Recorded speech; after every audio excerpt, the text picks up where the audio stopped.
Om Om Om Om Om Om Om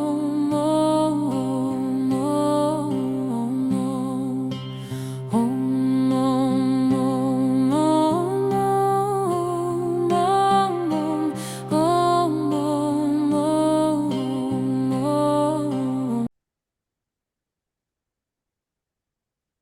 आर्थ masters ध्यान साधना और ब्रह्म ज्ञान पत्री के गुरुकुल की तरफ से। और मैं आशीष भाटिया आप सभी मास्टर्स का दिल से नमन करते हुए स्वागत करता हूँ। सर्वप्रथम अपने पितामह पत्री जी, महाअवतार बाबा जी, डिवाइन के साथ इन मास्टर्स का नमन करते हुए आज हम ये सेशन शुरू करने जा रहे हैं, जिसे शुरू करने के लिए हमारे बीच डॉक्टर पूनम मेहता मैम आ चुकी हैं, जो कि दिल्ली से हैं। तो वी वेलकम यू मैम। आइए आज अपनी कहानी अपनी जुबानी एक ध्यानी के सफरनामा में शुरुआत करिए, अपने बचपन से लेके कैसे आप जो है फिर मेडिटेशन में आए और आगे की पूरी मेडिटेशन की एक्सपीरियंसेस वगैरह करके कैसे पीएसएफ पितामह के साथ जुड़े और फिर वहां के एक्सपीरियंसेस वाला बिल्कुल सारा। तो वी वेलकम यू मैम, आइए आज की कहानी शुरू करिए। आत्मंदन मास्टर सभी को मेरा प्यार भरा नमस्कार and thank you so much Ashish ji इस सफर में अपना एक्सपीरियंस को अपनी कहानी को शेयर करने के लिए मुझे बुलाने के लिए। अगर मैं बचपन से अपनी शुरुआत करूं तो मैं दिल्ली में ही पैदा हुई हूँ, दिल्ली में ही पढ़ी लिखी हूँ, बड़ी हुई हूँ। तो यस, दिल्ली मेरी जान है और मुझे दिल्ली से बहुत प्यार है।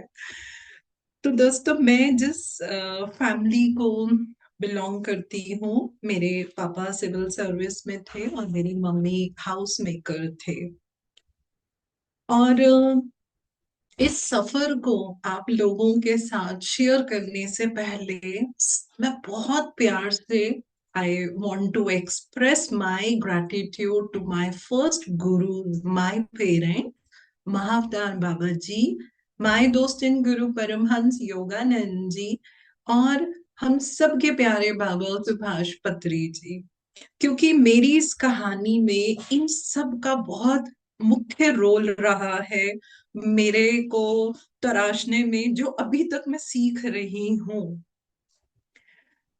तो जो मेरे पेरेंट्स थे, जिनको कि मैं हमेशा कहती हूँ वो ही मेरे सबसे पहले गुरु हैं, मैंने उनसे बहुत कुछ सीखा।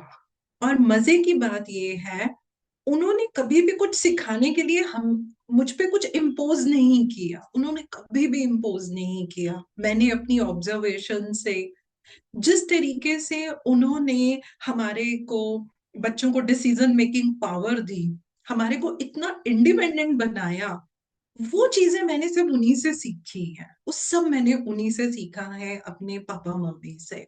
मैं देखती थी कि मेरे जो फादर थे वो अपने काम को लेकर जरूरत से ज्यादा committed, discipline, dedicated, hard worker थे। और मम्मा को मैं देखती थी कि घर के फ्रंट के ऊपर सेम क्वालिटीज मुझे मम्मा के अंदर दिखती थी। मैंने अपनी मदर को, जिस तरीके से वो अपनी रिस्पॉन्सिबिलिटीज को कैरी करते थे, मैंने कभी उनके चेहरे पे शिकन नहीं देखी। घर में हमारे जो हाउस हेल्पर भी होते थे और मदर उनके साथ बिल्कुल बराबरी का बर्ताव करते थे। तो ये चीजें मैंने उन लोगों से सीखी। और ना मम्मी में ना पापा में कभी भी किसी तरीके का अपनी पावर पोजीशन को लेकर, जैसे बोलते हैं हमारे में कुछ अहंकार आ जाता है, वो चीजें मैंने कभी भी उन दोनों में नहीं देखी। तो उन ऐसे माहौल में जब मैं पली बड़ी, तो वो चीजें, वो डिसिप्लिन, वो अनकंडीशनल लव, वो चीजें तो फिर अपने अंदर, वो कहते हैं ना, वो बीज तो उन्होंने बो ही दिया था। तो वो चीजें जो है वो लाइफ में मेरी साथ साथ चलने लगी। और सबसे मजे की बात क्या थी कि मेरे घर में कोई रिचुअल्स नहीं थे। ऐसा नहीं था ये तो तुम्हें करना करना है, ये पूजा पाठ करो, उठो नहाओ, ऐसा करो वैसा करो, ऐसा कुछ भी नहीं था। कोई हमारे ऊपर कोई रिचुअल्स इम्पोज नहीं किए जाते थे। ज्यादा ध्यान जो मैंने समझा है वो किस बात के ऊपर रहता था कि आप क्या सोचते हो, आप क्या करते हो, आपके करने में कितनी सच्चाई है। तो ज्यादा ध्यान जो है वो प्रैक्टिकल उसमें मैंने ज्यादा देखा। अब क्योंकि अ, माहौल इतना इंडिपेंडेंट था, इसका मैं एक एग्जांपल और देना चाहूंगी। मुझे याद है कि जब मैं छोटी थी, तो शुरू में तो होता है ना, प्ले स्कूल में होते हैं, तो जब आप सो कॉल्ड प्रॉपर स्कूल में जाते हैं, तो मेरे पापा ने बोला कि घर का निकनेम था, तो डैडी ने बोला कि इसका नाम रखते हैं। तो ये मैं आपसे जरूर शेयर करना चाहती हूँ, क्यों? क्योंकि इससे पता चलता है कि डिसीजन मेकिंग कितनी स्ट्रांग बनती है। तो मेरे पापा क्या कर रहे थे, कुछ नाम लिखते थे और लिखकर मुझे दिखाते थे। अब मैं छोटा बच्चा था, मैं थोड़ी ना पढ़ पाऊंगी क्या नाम लिखा है क्या नहीं लिखा, तो ऐसे पापा ने कुछ कुछ नाम लिखे, तो वो मुझे बताते थे, मैं देखती थी। तो जब पापा ने लिखा पूनम बख्शी, क्योंकि पहले तो मेरा सरनेम बख्शी था, तो मैंने कहा मुझे ये अच्छा लग रहा है, तो देखिए मैंने अपना नाम भी खुद रखा था, पूनम बख्शी। मुझे ये नाम अच्छा लगा तो मैंने अपना ये नाम रख लिया।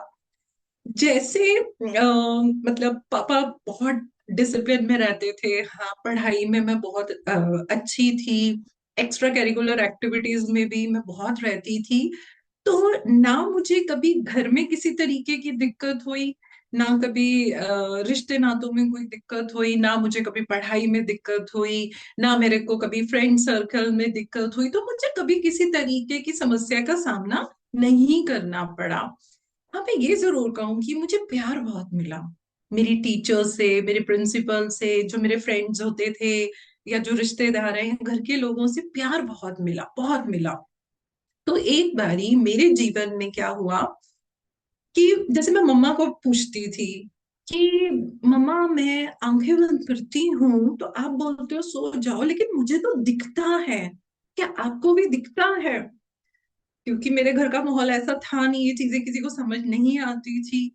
तो मम्मा बोले कि नहीं नहीं बेटा, ये तुझे ऐसे ही लगता है, बस तू सो जा। तो क्या हुआ कि जो मुझे दिखता था, अगर मैं बोलती थी कि मैं रात को जैसे आसमान को देखना, तो कुछ कम्युनिकेशन होता था, बर्ड्स के साथ कुछ कम्युनिकेशन होता था, एनिमल्स के साथ होता था। और कुछ मुझे एकदम ऐसा विजन आता था कि अब ऐसा होगा, ये होगा, वो होगा, और वो वैसा ही होता था। लेकिन जब मैंने एक दो बारी घर में जैसे मम्मी से पूछा, तो उन्होंने बोला कि नहीं नहीं ऐसा कुछ नहीं होता, चलो तुम अपना ध्यान इस पे रखो, उस पे रखो। तो क्या होने लगा कि ये चीजें जो मेरे साथ होती थी, आज हमें पता चलता है, हम उसको टेलीपैथी बोलते हैं, हमको समझ में आता है, एस्ट्रल ट्रैवल होता है, मैसेजेस आते हैं। लेकिन उस समय ये मेरे पास डेफिनेशन, इसको डिफाइन करना मेरे पास नहीं था। और मुझे सब शायद ये सबके साथ होता होगा, ये बड़ी नॉर्मल चीज है, ये बड़ी नॉर्मल चीज है। और मैं छोटे होते हुए मैं बहुत नॉटी थी, बड़ी शरारतें भी मैं बहुत करती थी, पतंगे उड़ाना, उछलना कूदना, मैं ऐसी चीजें बहुत ज्यादा करती थी। और मैं कोई बर्ड्स हैं, मैं उनसे बात करती थी और मैं उनको बोलती थी अच्छा आप इधर, तो वैसे ही करते थे, और मुझे लगता था ये चीजें नॉर्मल है भाई, ये चीजें तो होती ही होती हैं। और एक बार जब मैं बहुत छोटी थी, ये मैं इसलिए बता रही हूँ कि देखिए, जिससे ये समझ में आए कि चीजें हमारे साथ बचपन में हो रही होती है, लेकिन जब हमें कोई बताने वाला होता है तो हम उन चीजों को समझ नहीं पाते हैं ये हो क्या रहा है। एक बार मैं छोटी थी तो मैं बहुत बीमार हुई, बहुत ज्यादा, तो मेरे मम्मी भी बड़े पैनिक हो गए, घबरा गए। तो मेरे पापा मुझे घर में छोड़ के, मतलब वो फटाफट सुबह मुझे डॉक्टर के पास लेके गए थे, वो शाम को दोबारा डॉक्टर के पास गए उनको घर में लाने के लिए, क्योंकि मेरी तबीयत बहुत खराब थी। तो वहां पे जो डॉक्टर के साथ जो मेरे पापा की बातचीत हुई, अब वो मैं सब देख रही हूँ, मैं देख रही हूँ, मैं ये नहीं कहूंगी मैं सुन रही हूँ, मैं सब कुछ देख रही थी। और उसके बाद जब डॉक्टर घर में आए, जैसे भी जो भी उन्होंने मेरा किया, और जो भी मेडिसिन वगैरह बताए, तो दो तीन दिन के बाद जब मैं बोल रही हूँ कि हाँ हम डॉक्टर पे गए थे, उन्होंने ऐसा बोला था वैसा बोला था, तो मेरी मम्मी बोलते हैं कि नहीं आप तो डॉक्टर पे नहीं गए थे, आप तो शाम को घर पे ही थे। लेकिन मैं वो चुप रही। उस समय मुझे बिल्कुल समझ नहीं आया कि ये मेरे साथ क्या हुआ, मुझे बिल्कुल भी समझ नहीं आया, मैं भी कुछ ऐसी रही। घर वालों को भी ये लगा पता नहीं हाई मेडिसिन के चक्कर में बच्चे को ऐसा लगा है, ऐसा तो कुछ हुआ नहीं, चलो ठीक है, वो चीज भी हो गई। उसके बाद मेरी यात्रा सबसे मेडिटेशन से कब जुड़ी, जब मेरे घर में ऑटोबायोग्राफी ऑफ अ योगी की बुक आई। और वो बुक लेकर भी कौन आए? मेरे पापा लेकर आए। और उस घर में जहां पे कोई रिचुअल्स नहीं है, जहां पे कोई रीति रिवाज नहीं है, वहां पे जब एक बच्चा एक बुक देख रहा है जिसमें योगी है, ऑरेंज ऑरेंज कलर के गुरुजी के कपड़े हैं, तो मैं बड़ी अट्रैक्ट हुई उस बुक से।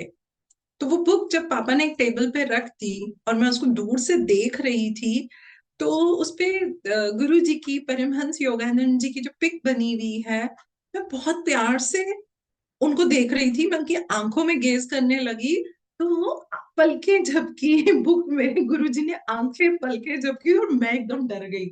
और मैं डर गई और मैं वहां से भाग गई कि ये क्या हुआ। किसी को मैंने कुछ नहीं बताया। फिर उसके बाद मैं उस बुक को देखती थी दूर से ही, और गुरुजी को वो देखती थी, और मेरा और गुरुजी का, वो कहते हैं ना, टेलीपैथी के थ्रू हमारा कम्युनिकेशन शुरू हो गया। मैं बहुत रीजनिंग करती थी, मैं बहुत क्वेश्चंस पूछती थी, तो मुझे उनका आंसर मिलना शुरू हो गया। जो मैं पूछती थी मुझे उसका आंसर मिल जाता था। लगभग इस तरीके से कुछ एक हफ्ता बीता। एक हफ्ते के बाद मुझे गुरुजी ने बोला कि अब आप इस बुक को खोलो और इसको पढ़ो। तो एक टीनेजर के लिए, जब मैंने ऑटोबायोग्राफी योगी पढ़ी, तो आपको भी पता है उसका वोकैबुलरी इज टू स्ट्रॉन्ग। तो मुझे कुछ शब्द समझ ही नहीं आ रहे थे। तो मैं पापा से पूछती थी, पापा इसका मीनिंग बताओ। तो पापा कहते थे चलो तुम डिक्शनरी रेफर करो। मैं डिक्शनरी भी करती थी। तो जितना मैं समझ पाई उस एज में, मैं वो करती गई करती गई करती गई, लगभग 13 साल की उम्र के अंदर।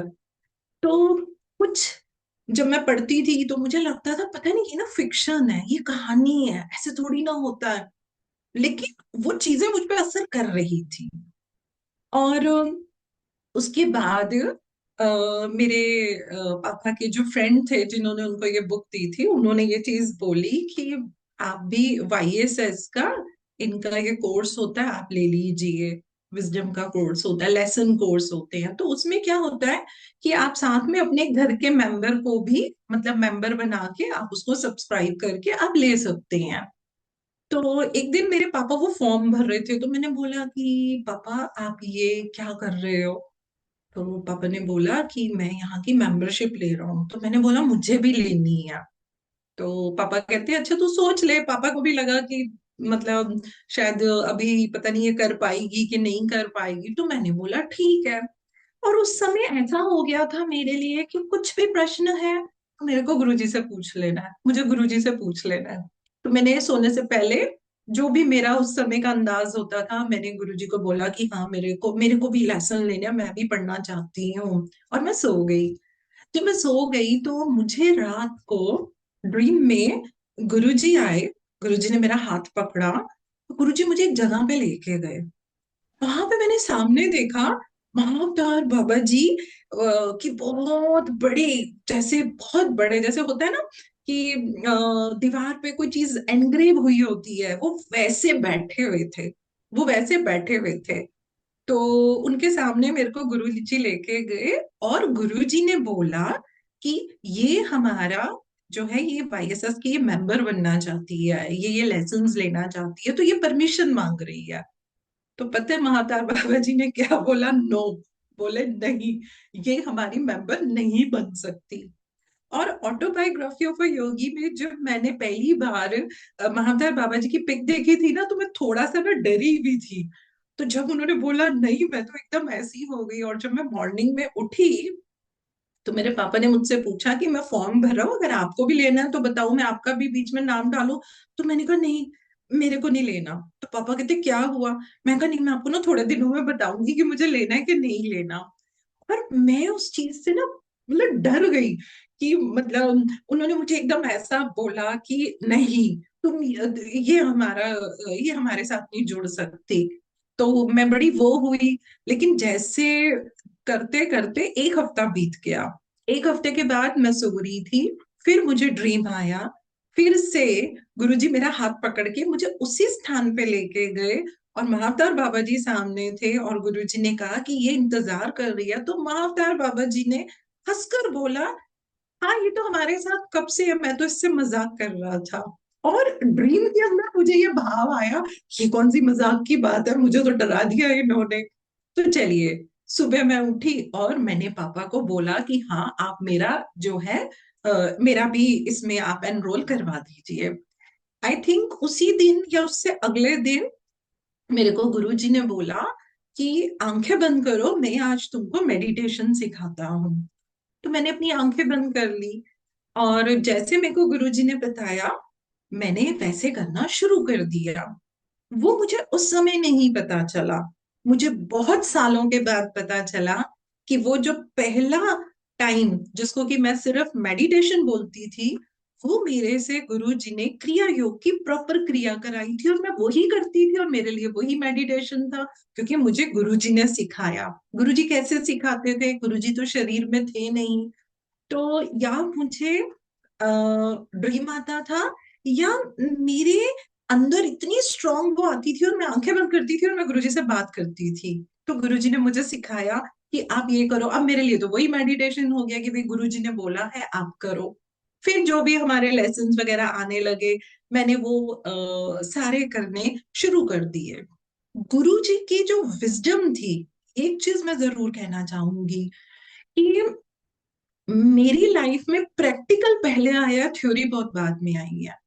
और मैंने प्रैक्टिकल वे में जीवन में आध्यात्मिकता को, इन चीजों को मैंने सीखा और अपनाया है। और मैं जो भी गुरु जी की विजडम, जो हमारे लेसन्स आते थे, जो प्रश्न मेरे अंदर होता था, मुझे वही आंसर मिल जाता था। तो मैं उनको थ्योरेटिकल नहीं लेती थी, मैं उसको अपने जीवन में अपनाती थी। मैंने अपनी करियर में, अपनी पर्सनालिटी में, अपने रिश्तों में, हर छोटे बड़े डिसीजन के अंदर जो है, मेरी कोशिश ये रहती थी कि जो मैंने गुरुजी की जो विजडम है, मतलब मैं यूं बोलती थी कि ये गुरुजी कह रहे हैं मेरे लिए, वो गुरुजी होते थे। मुझे कभी ऐसा नहीं लगा कि मैं कोई लेसन पढ़ रही हूँ, मुझे लगता था गुरुजी सामने बैठ के मुझे पढ़ा रहे हैं। क्यों? क्योंकि मैं दो लाइनें पढ़ती थी, मैं आंखें बंद करती थी, फिर मैं इंट्रोस्पेक्ट करती थी, फिर मेरे अंदर से कुछ मेरा कॉन्वर्सेशन होता था, मैं उन चीजों को समझती थी। उस समय मुझे समझ नहीं आता था कि मैं कर क्या रही हूँ, लेकिन बाद में मुझे समझ आया कि मैं वो पढ़ पाती थी जो लिखा नहीं होता था, मैं वो देख पाती थी जो फिजिकल नहीं दिखता था, मैं वो सुन पाती थी जो कोई बोल नहीं रहा। लेकिन उस समय मुझे ये समझ नहीं आती थी कि ये मेरे साथ हो क्या रहा है। तो इसी तरीके से करते करते करते जो है, मेरा स्कूल हो गया।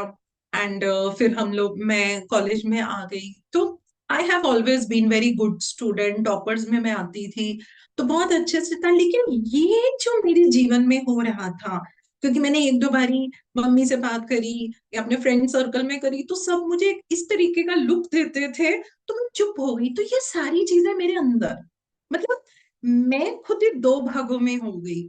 एक मैं वो हो गई जो दुनिया में कर रहे हैं, सबको दिख रहा है ये क्या है, कैसी है। और दूसरा, ये एक मेरा मी टाइम होता था हर समय, जो मैं इसके साथ जुड़ के रहती थी। बहुत बारी ऐसा होता था घर में, जो होने वाला होता था वो मुझे दिख जाता था, मुझे उसका आभास हो जाता था। कुछ मैं बोल पाती थी, कुछ मैं नहीं बोल पाती थी। तो ये कुछ चीजें ऐसी होने लगी कि कभी कभी मुझे लगता था ये हो क्या रहा है। और एक बात जिसके लिए पता नहीं मैंने गुरुजी को कितनी बारी रिक्वेस्ट किया होगा कि ये चीज मेरी बिल्कुल बंद कर दो। कोई भी धीरे धीरे जब थोड़ा और मैं गुरुजी के साथ जुड़ी, तो क्या होता था, कोई भी मेरे सामने आता था, तो मैं ये नहीं कहूंगी कि उसकी एनर्जी, ये आता था कि वो सोच क्या रहा है और वो बोल क्या रहा है। और जब ये दिखता था कि वो सोच कुछ और रहा है, बोल बोल कुछ और रहा है, चाहे वो घर में कोई मम्मी डैडी से बात कर रहा है, कुछ भी कर रहा है, वो एक ना, मुझे कुछ ना उससे दिक्कत होती थी। जैसे मुझे लग रहा है कि नहीं नहीं, आप तो ये सोच रहे हो और आप ऐसे बोल रहे हो। एक दो बार जब मैंने बोला भी, तो मुझे चुप करा दिया गया, तो वो चीज ना मुझे अच्छी नहीं लगती थी। तो मैं गुरुजी को बोलती थी कि प्लीज गुरुजी, ऐसे तो मैं ये संसार को, ये रिश्तों को एंजॉय ही नहीं कर पाऊंगी। अगर मुझे क्या ये कहीं मेरा भ्रम तो नहीं है, और ये मुझे ऐसा क्यों लगता है कि वो ये सोच रहा है, वो बोल रहा है। तो गुरुजी ने कभी ना मेरे को इस बात का आंसर नहीं दिया, वो सिर्फ एक मुस्कुराते थे बस, और फिर वो मुझे नहीं दिखते थे। लेकिन बाद में मुझे समझ आया कि ये भी मेरी लर्निंग के लिए था। मैंने इस चीज से क्या सीखा कि अगर आपको ये पता चल रहा है कोई आपके लिए सोच नेगेटिव रहा है लेकिन मुंह से वो आपके लिए पॉजिटिव बोल रहा है, तो आपका जो रिस्पॉन्स है वो रिएक्शन है कि आप अनकंडीशनल वे में, मतलब आप अपनी तरफ का जो भाव है कि आप उसको बदलते हो कि सामने वाला क्या सोच रहा है। तो ये चीजें मुझे थोड़ी थोड़ी धीरे धीरे मेरे को ये चीजें जो थी वो मुझे समझ में आने लग गई। फिर उसके बाद मैंने जैसे हम कॉलेज लाइफ में गए तो थोड़ा सोशल वर्क कर रहे हैं, स्पोर्ट्स वगैरह सब एक्टिविटीज में बहुत ज्यादा थे।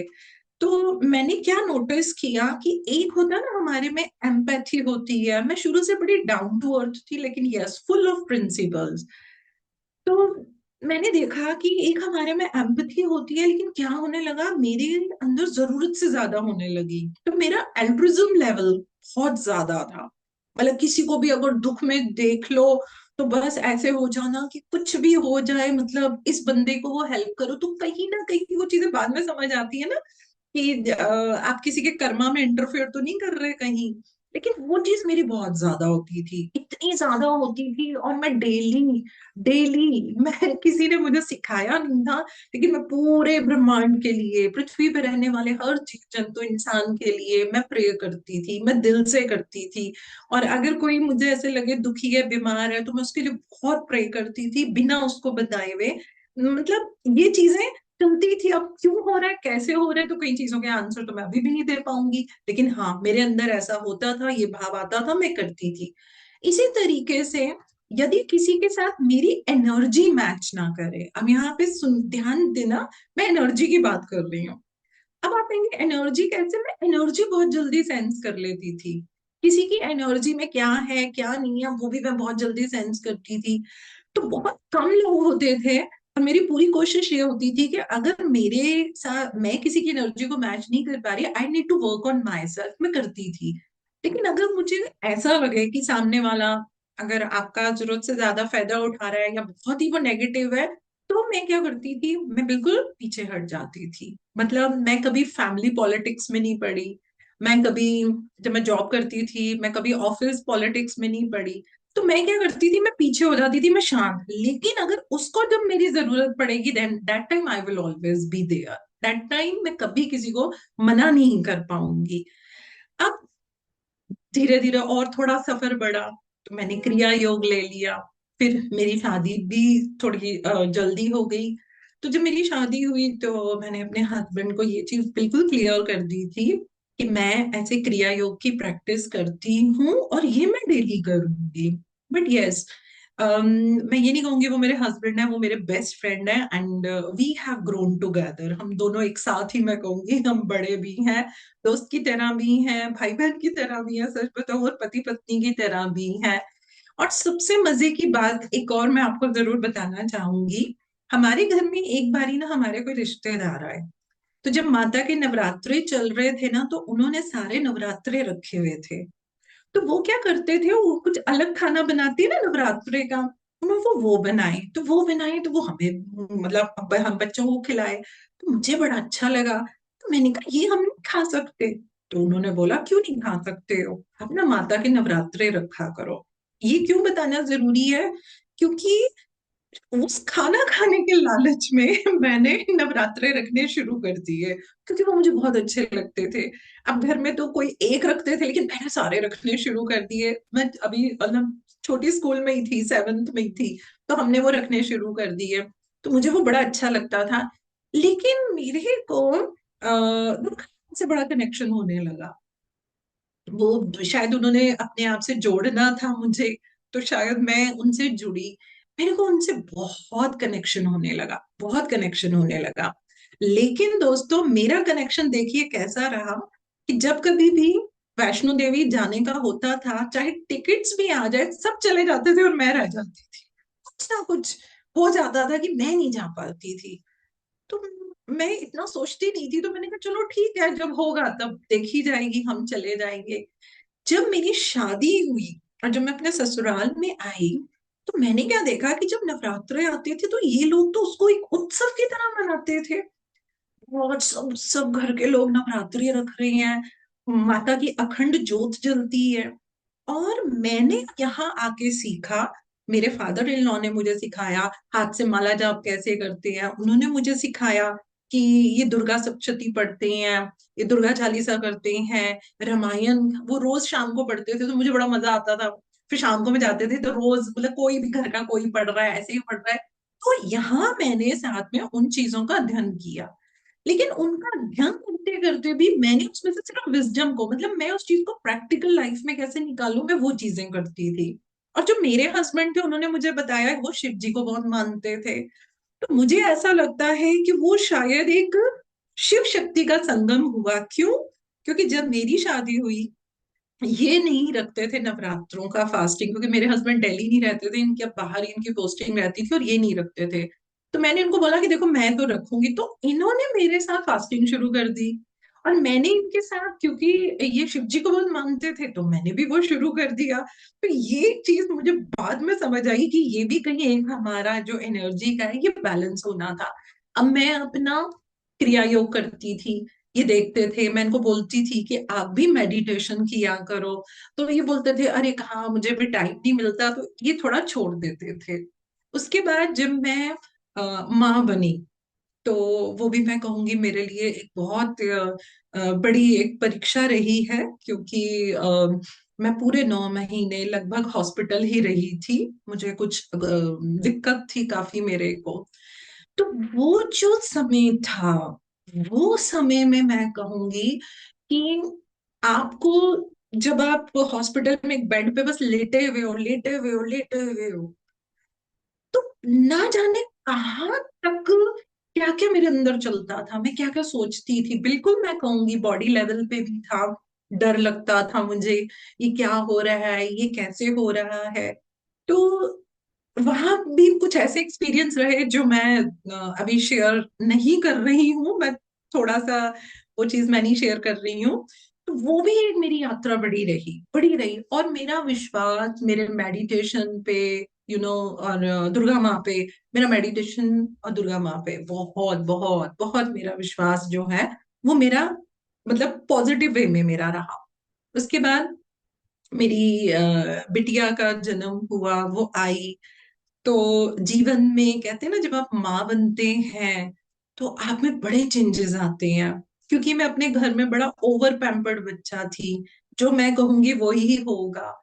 अब मैंने क्या सीखा, पेशेंस सीखे, है ना। मैं ज्यादा गिविंग में चली गई। पहले तो मैं जिद्दी होती थी, क्योंकि मैं छोटी थी, मुझे ये चाहिए, ऐसे करो वैसे करो, तो मेरी बड़ी सिस्टर हमेशा मान जाती थी। लेकिन अब मेरे अंदर एक वो परिवर्तन आया। ये मैं इसलिए बता रही हूँ दोस्तों, क्योंकि जो हमारी कॉन्शियसनेस का एक्सपेंशन होता है ना, वो सिर्फ मेडिटेशन करने से या सिर्फ किताबें पढ़ने से नहीं होता है, जब तक हम उस विजडम को अपने जीवन में नहीं उतारते। अब वो मेरे जीवन में मैं कहूंगी जो बच्चे आते हैं, वो ना सिर्फ कुछ हमारे कर्मा काटने के लिए, हमारी सोल प्रोग्रेस के लिए भी आते हैं। तो अब क्या होना शुरू हो गया कि मेरे अंदर मेरा भाव बड़ा चेंज हो गया, सारी रात जागना जिस तरीके से होता है वो मेरा होने लगा। और फिर उसके बाद मेरा बेटा भी हुआ। अब दोनों बच्चों के साथ मैंने ये डिसीजन लिया कि नहीं, I have to take care of my kids itself only. तो अब मैं कोई जॉब वगैरह कुछ नहीं करूंगी, और मेरे हस्बैंड बिल्कुल वेलकमिंग थे कि वो कभी कुछ नहीं बोलते थे, जो करना है आपको करो। अब बच्चों के साथ मैं ये नहीं कहूंगी कि मैंने सिर्फ उनका पालन पोषण किया है, मैंने उनसे बहुत कुछ सीखा है। मेरी जीवन का सबसे क्वालिटेटिव टाइम अगर रहा है, तो बच्चे जब तक वो प्ले स्कूल में नहीं गए हैं, मैंने एक सब कुछ छोड़ दिया था मैंने, क्योंकि मुझे ऐसा लगता था कि मेरे हस्बैंड इतनी टूरिंग पे रहते हैं, अगर मैं भी वर्किंग रहूंगी तो फिर बच्चों को जो एक एक माँ जो पाल सकती है जिस तरीके से, वो चीजें नहीं रहेंगी। तो मैंने अपने बच्चों के साथ बहुत इंजॉय किया, बहुत इंजॉय किया। फिर उसके बाद बच्चों ने प्ले स्कूल में जाना शुरू कर दिया। तो एक बारी हम ऐसे ही, हम सब अपनी गाड़ी में कहीं जा रहे थे, गर्मी की छुट्टियां थी।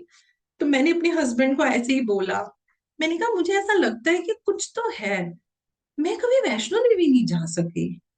तो मेरे हस्बैंड बोले अच्छा, तो कभी भी वैष्णो देवी नहीं गई? मैं कहा हाँ, मैं कभी वैष्णो देवी नहीं जा सकी, सब चले जाते थे, मैं ही रह जाती थी। बोलते चल हम अगले दिन ही चलते हैं। और एक चीज मैं बताऊंगी, मुझे धूप से बहुत एलर्जी है, और मैं कभी भी गर्मी के टाइम में कहीं नहीं नहाती हूँ। और हम पीक जून के महीने में मेरे हस्बैंड जो थे, ये मेरे को वैष्णो देवी लेके गए। जब हम वैष्णो देवी गए तो वहां पे मुझे कुछ पता नहीं था, मैं फर्स्ट टाइम गई थी, हम नॉर्मल जैसे कपड़े लिए और चले गए। जब हम ऊपर वहां पे चढ़ाई कर रहे थे, अरे वहां तो इतने जोरों की बारिश होने लग गई, इतनी बारिश और इतनी ठंड होने लग गई कि मुझे तो समझ नहीं आया कि मैं मतलब ये मेरे बच्चे इतने छोटे छोटे थे कि मैं इनको कैसे मतलब प्रोटेक्ट करूं, मुझे समझ ही नहीं आ रहा था। तो वहां लोगों ने बहुत हेल्प करी, लोगों ने हेल्प करी, वो अपने बैग से निकाल के दे रहे हैं, और वो कह रहे हैं अच्छा मैडम आपको पता नहीं था, वो स्वेटर लाए हुए, मैं तो कुछ भी नहीं लेकर गई थी। तो वहां पे एकदम क्या हुआ कि मेरे हस्बैंड थोड़ा आगे चले गए और मैं पीछे रह गई, और अचानक से इतनी जोर से बारिश हुई, इतनी जोर से बारिश हुई कि वो वहां पे शेड थे, तो हम शेड के नीचे थे, तो सबने बोला कि नहीं नहीं मैडम अब आप आगे मत जाओ, और वो वहां पे पुलिस वाले थे, उन्होंने इनको बोला कि पीछे मत जाओ। और ये दोनों बच्चे मेरे पास, और मैं ना एक चीज से बहुत डरती हूँ, जो बिजली कड़कती है। तो वहां पे ऐसी बिजली कड़क रही, वो साइडों से जा रही। तो मैंने अपने दोनों बच्चे ऐसे अपने साथ, जैसे कहते हैं ना, गले लगाए, और मैंने ऐसे आंखें बंद करके वो साइड में ऐसे वो पत्थर के उस पे था, वो मैं बैठ गई। तो दोस्तों, जस्ट मैंने ऐसी माँ को थोड़ा प्रे किया और मैंने अपनी आंखें खोली। जब मैंने आंखें खोली तो मुझे सामने इतनी बड़ी, इतनी बड़ी मुझे एक जोत ऐसे करते हुए दिखी। मैंने कहा ये मुझे क्या दिख रहा है बारिश में, मतलब मैंने बिलीव नहीं किया ये क्या हो रहा है। तो मैंने ऐसे थोड़ी अपनी आंखें वो करी, मैंने कहा ये मुझे क्या दिख रहा है, ये मुझे कुछ समझ नहीं आया। फिर उसके बाद जब बारिश रुकी तो मैं और मेरे हस्बैंड हम इकट्ठे हुए, हम फिर आगे चले। तो मेरे हस्बैंड एक बच्चे को लेके आगे चल रहे थे, मैं थोड़ा पीछे पीछे थी। तो क्या हुआ, मुझे फिर से वो जोत दिखी। अब जब मुझे वो जोत दिखी तो मेरे साथ एक ना ओल्ड अंकल थे, वो भी चल रहे थे। तो मैंने उनको कहा, मैं कहा अंकल मुझे एक बात बताओ, ये कुछ ऑरेंज ऑरेंज कलर का आपको दिख रहा है? उन्होंने मुझे तुरंत बोला, बेटा आपको जोत के दर्शन हो रहे हैं, आप हाथ जोड़ो। उन्होंने तो ये बोला कि जितने भी और लोग थे वो सब तो जमीन पे साक्षात बिना उनको नहीं दिख रही, लेकिन उन्होंने प्रणाम किया। तो उन्होंने मुझे बोला, तो मैंने भी हाथ जोड़े, फिर जब आंख खोली तो मुझे वो जोत नहीं दिखी। ये भी एक मेरे लिए एक बहुत ऐसा एक एक्सपीरियंस रहा कि माँ की मुझे ब्लेसिंग मिली। उस टाइम पे क्या था कि वो आपको अंदर वो प्रसाद वगैरह नहीं ले जाने देते थे, तो वो बाहर ही रख लेते थे। तो हम वहां अंदर खड़े हैं गुफा के वहां बिल्कुल अभी है, तो मेरे मन में एक भाव आया। मैंने कहा मेरा बड़ा मन था मुझे ना यहाँ से मौली मिल जाती, क्यों आया मुझे नहीं पता, क्यों मैंने ये बोला मुझे नहीं पता। और जैसे ही मैंने अगला पैर रखा तो मेरे को लगा मेरे पैर के नीचे कुछ है, और इतनी सारी मौली पड़ी थी, वो कहाँ से आई नहीं पता, क्योंकि जब हम खड़े हैं तो कुछ भी वहां नहीं था। तो वो मैंने उठा ली और वो अभी तक मेरे पास पड़ी है। दो चीजें हमारे साथ ये हुई, एक इंसिडेंट और मेरे साथ हुआ। लेकिन चलिए हम फिर वापस आ गए। अब मैं क्या कर रही हूँ, मेरा अपना काम है, मैं अपना काम कर रही हूँ, मैं अपनी क्रिया योग की प्रैक्टिस कर रही हूँ। मैं अपने जीवन में सबके साथ जो भी विजडम है, मैं उसी में अपना जीवन जी रही हूँ, और मैं बड़ी खुश, मैं बड़ी सेटिस्फाइड। मैं ये नहीं कहूंगी कि मुझे किसी तरीके की प्रॉब्लम हुई। बाकी देखो घरों में जब होते हैं तो छोटी मोटी बातें होती ही हैं, है ना, लेकिन वो सब बातें बड़े प्यार से निकल जाती हैं, कुछ मुझे ऐसा नहीं हुआ। अब क्या होने लगा कि मुझे ऐसा लगता था कि मैं तो सब कुछ बहुत अच्छा, सब कुछ मेरा मतलब बैलेंस्ड वे में ही चल रहा है ना, मैं तो कुछ ऐसा नहीं कर रही हूँ। और गुरुजी के साथ मेरे बहुत सारे एक्सपीरियंसेस रहे हैं, बहुत सारे एक्सपीरियंसेस रहे हैं। हर एक्सपीरियंस में मैंने कुछ ना कुछ सीखा है। सारे एक्सपीरियंस तो शायद मैं बता भी नहीं पाऊंगी, लेकिन मैं एक बहुत मुख्य एक्सपीरियंस आपको बताती हूँ। एक बार जब मैंने अपनी क्रिया योग की प्रैक्टिस करी, तो करते करते कभी क्या होता था, मैं बहुत पता नहीं क्यों मैं उस दिन बड़ी भावुक हो गई, बहुत भावुक हुई। और मैंने ये कहा कि गुरुजी, मतलब क्या मैं आपको एक बार शरीर उसमें देख सकती हूँ, मैं आपको छू सकती हूँ एक बार? पता नहीं मैंने क्यों बोला, मुझे भी नहीं मालूम। और मैं बहुत ज्यादा मतलब भावुक हुई हुई थी, और मैं बहुत ज्यादा एनर्जीज में थी, और मैं बैठ गई। जब मैं मेरी आंखें बंद थी, आंसू निकल रहे थे, और मैं बड़ी हाई एनर्जीज में थी। अब शायद जो लोग पहली बार ही सुने उनको लगेगा कि पता नहीं ये वहम होगा, लेकिन जो ध्यानी लोग हैं, जिनके साथ एक्सपीरियंसेस हैं, वो इस बात को जानेंगे। साक्षात मेरे राइट साइड पे गुरुजी आके बैठे, साक्षात गुरुजी आके बैठे। वो जो डिवाइन एनर्जी, वो, और मैंने ऐसे किया, मैंने महसूस किया गुरुजी को, मैंने गुरुजी को महसूस किया मेरे साथ, मेरे इसी घर में जहां से अभी मैं आपसे बात कर रही हूँ। और मतलब मैं बता नहीं सकती हूँ कि मुझे उस समय क्या हुआ। और उसके बाद थोड़े टाइम बाद ऐसे ब्लेसिंग देके जैसे गुरुजी चले गए। बहुत समय लगा मुझे उस चीज का नॉर्मल स्थिति में आने के लिए। अब देखिए, यहाँ भी मेरी एक लर्निंग है। कुछ टाइम के बाद मेरे मन में फिर से, और वो जो मैंने हाथ लगाया, जो मैंने गुरुजी को महसूस किया, जो गुरुजी की ऊर्जा थी, जो मेरे साथ बैठे थे, और आंखें बंद है मेरी, जो मैंने हाथ लगाया, जो मैंने महसूस किया, एक बारी मेरे मन में फिर आया, और मैंने बड़ी इंटेंशन डाली, मैंने बड़ी प्रेयर करी। तो गुरुजी ने मुझे कहा, याद करो आपने उस दिन क्या बोला था। मैं कहा, मैंने क्या बोला था? फिर मुझे याद आया कि आपने बोला था, गुरुजी एक बार। तो वहां से मैंने सीखा कि जब भी हम कुछ बोलने लगे, तो हमें भावुक होके नहीं बोलना चाहिए, हमें थोड़ा सोच के बोलना चाहिए। क्योंकि मैंने बोला एक बार। तो चलिए, वो मेरा एक्सपीरियंस हुआ। ऐसे बहुत सारे एक्सपीरियंस मेरे गुरुजी के साथ हुए। अब क्या हुआ कि जब 2009-10 चला, तो उस टाइम में थोड़ी जैसे स्पिरिचुअल लेवल पे आपको पता ही था, एक वो बहुत मेजर एक टर्निंग पॉइंट आया था। तो उस समय पे बहुत कुछ हो रहा था मेरे साथ।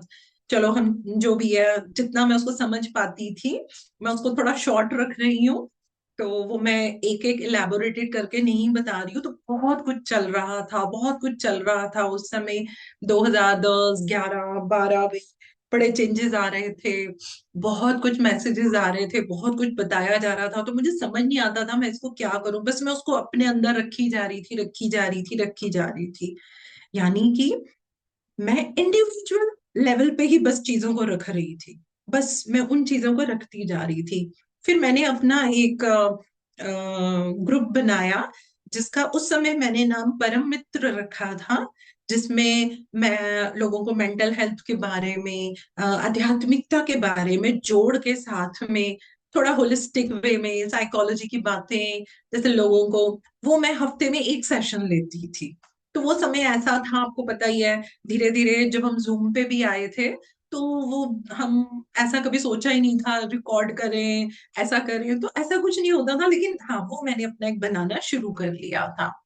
उसके बाद जब कोरोना का टाइम आया, तो हम बात करते हैं लगभग 2018 की, अगर मैं बात करूं तो एक ग्रुप बना था, जिसमें कि एक कोई फीमेल थी, वो कुछ मैसेज कर रही थी। तो उसके मैसेज से पता नहीं क्यों मुझे ऐसा लगा कि इसको मतलब कुछ मदद की जरूरत है, मतलब या मुझे ऐसा लगा मैं इसकी हेल्प कर सकती हूँ। तो मैंने उसको ग्रुप में मैसेज डाला कि क्या मैं आपको पर्सनल मैसेज कर सकती हूँ। तो उसने बोला हाँ।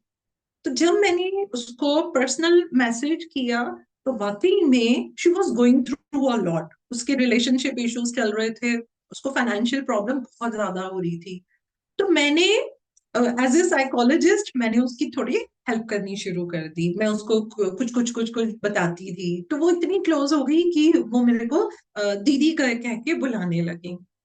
तो जब वो मेरा डीपी देखती थी, तो मुझे बोलती थी कि एक बार मैंने महावतार बाबा जी का लगाया, तो कभी मैंने उससे और अपनी कोई पर्सनल बात नहीं करी। तो उसने मुझे बोला, अरे आप भी बाबा जी के उसको करते हो? तो मैंने कहा हाँ, हम भी उन्हीं के लीनेज के हैं। तो उसने बोला कि जो मेरे गुरु जी हैं, वो भी महावतार बाबा जी क्या करते हैं। मैंने कहा अच्छा, इससे ज्यादा मैंने कभी उससे वो बात नहीं करी। तो एक बार उसने मुझे क्या किया, उसने मुझे एक लिंक दिया, और मुझे कहने लगी कि दीदी आप ना यहाँ पे मेडिटेशन ज्वाइन करना।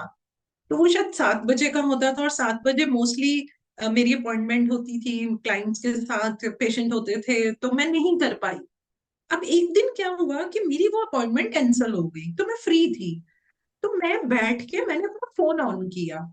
तो जैसे ही मैंने अपना फोन ऑन किया, वही कहते हैं ना, जो होता है everything happens for a reason. और फोन खोला और कैसे वो लिंक क्लिक क्लिक हो गया और मैं वहां पहुंच गई।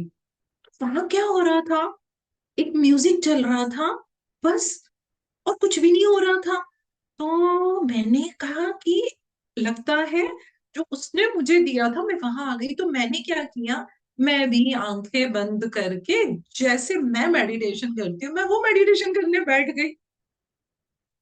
जब मैंने वो मेडिटेशन वहां पे किया, मेरे को मेडिटेशन में क्या दिखा कि बहुत बड़ा स्टेज है, और मैंने अपने आप को एक क्लासिकल डांसर की तरह देखा, एक भरतनाट्यम के उसमें देखा।